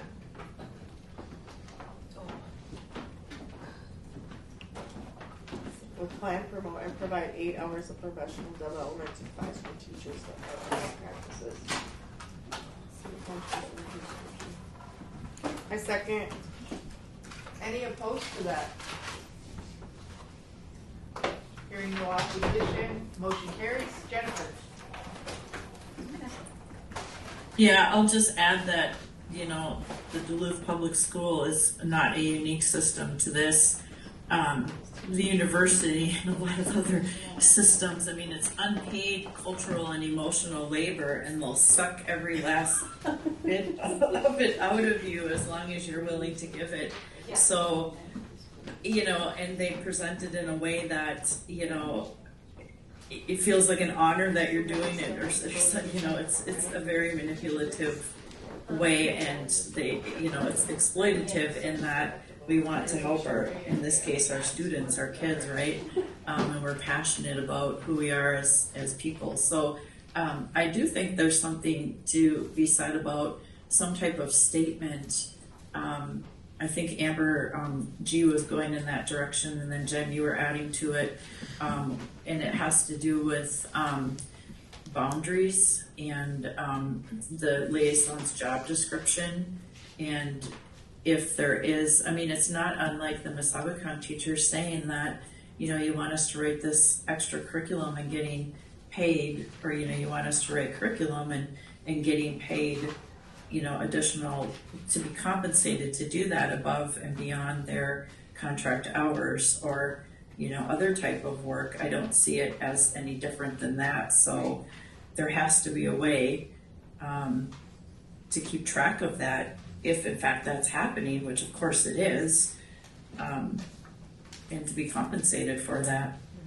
Absolutely. I motion that Area 5, Goal 2, that, I think, Jen, did you have something that you added to that, or there was a second, or we were making a separate goal? We are making a second goal because we want to be very clear about the American Indian staff, professional development for American Indian staff based on a professional learning plan. Okay, so that's a separate. Yeah. So, okay, so I motion that Area 5, Goal 2, continue as written. Do I have a second? We're making a separate one for the Yeah. other. Okay. And that will include the compensation part. Is that where you want to include that? Mm-hmm. Okay. So I second that motion. Any opposed? Seeing no one opposed, motion carries. I have another one. I motion we have a goal that personal learning plans are developed for all American Indian education staff, and then adding all the wording that Jen had put about being compensated. How would be, because it sounded like that was kind of wrapped into that one. That would be kind of one goal about continuing. Like what I'm hearing is our AIE staff need a different type. They need specific PD for them to do their jobs. Mm-hmm. That is not just what the district-wide Correct. staff get. So a goal around AIE staff. The personal learning plan was the language that she used. So that we have a goal that says personal learning plans will be made for all. Professional learning plan? Yes. Professional learning plans will be made for all AIE staff? Or how would we work? No, so how professional learning plans work is there's a form, and then you give them to your staff, and then they fill it out, and then that's how you base your professional development for them the following year. Okay.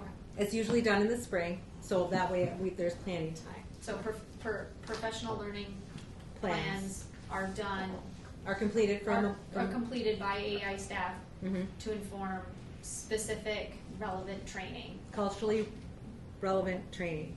Okay. So professional learning plan. I see where you're going. Can You I want try it? Can I try it? Yeah. There you go. We make a motion to provide professional development to AIE staff based on their PLP, their professional learning plan, and to compensate and pay staff for their cultural knowledge and cultural context. Second. However, you said that. Second.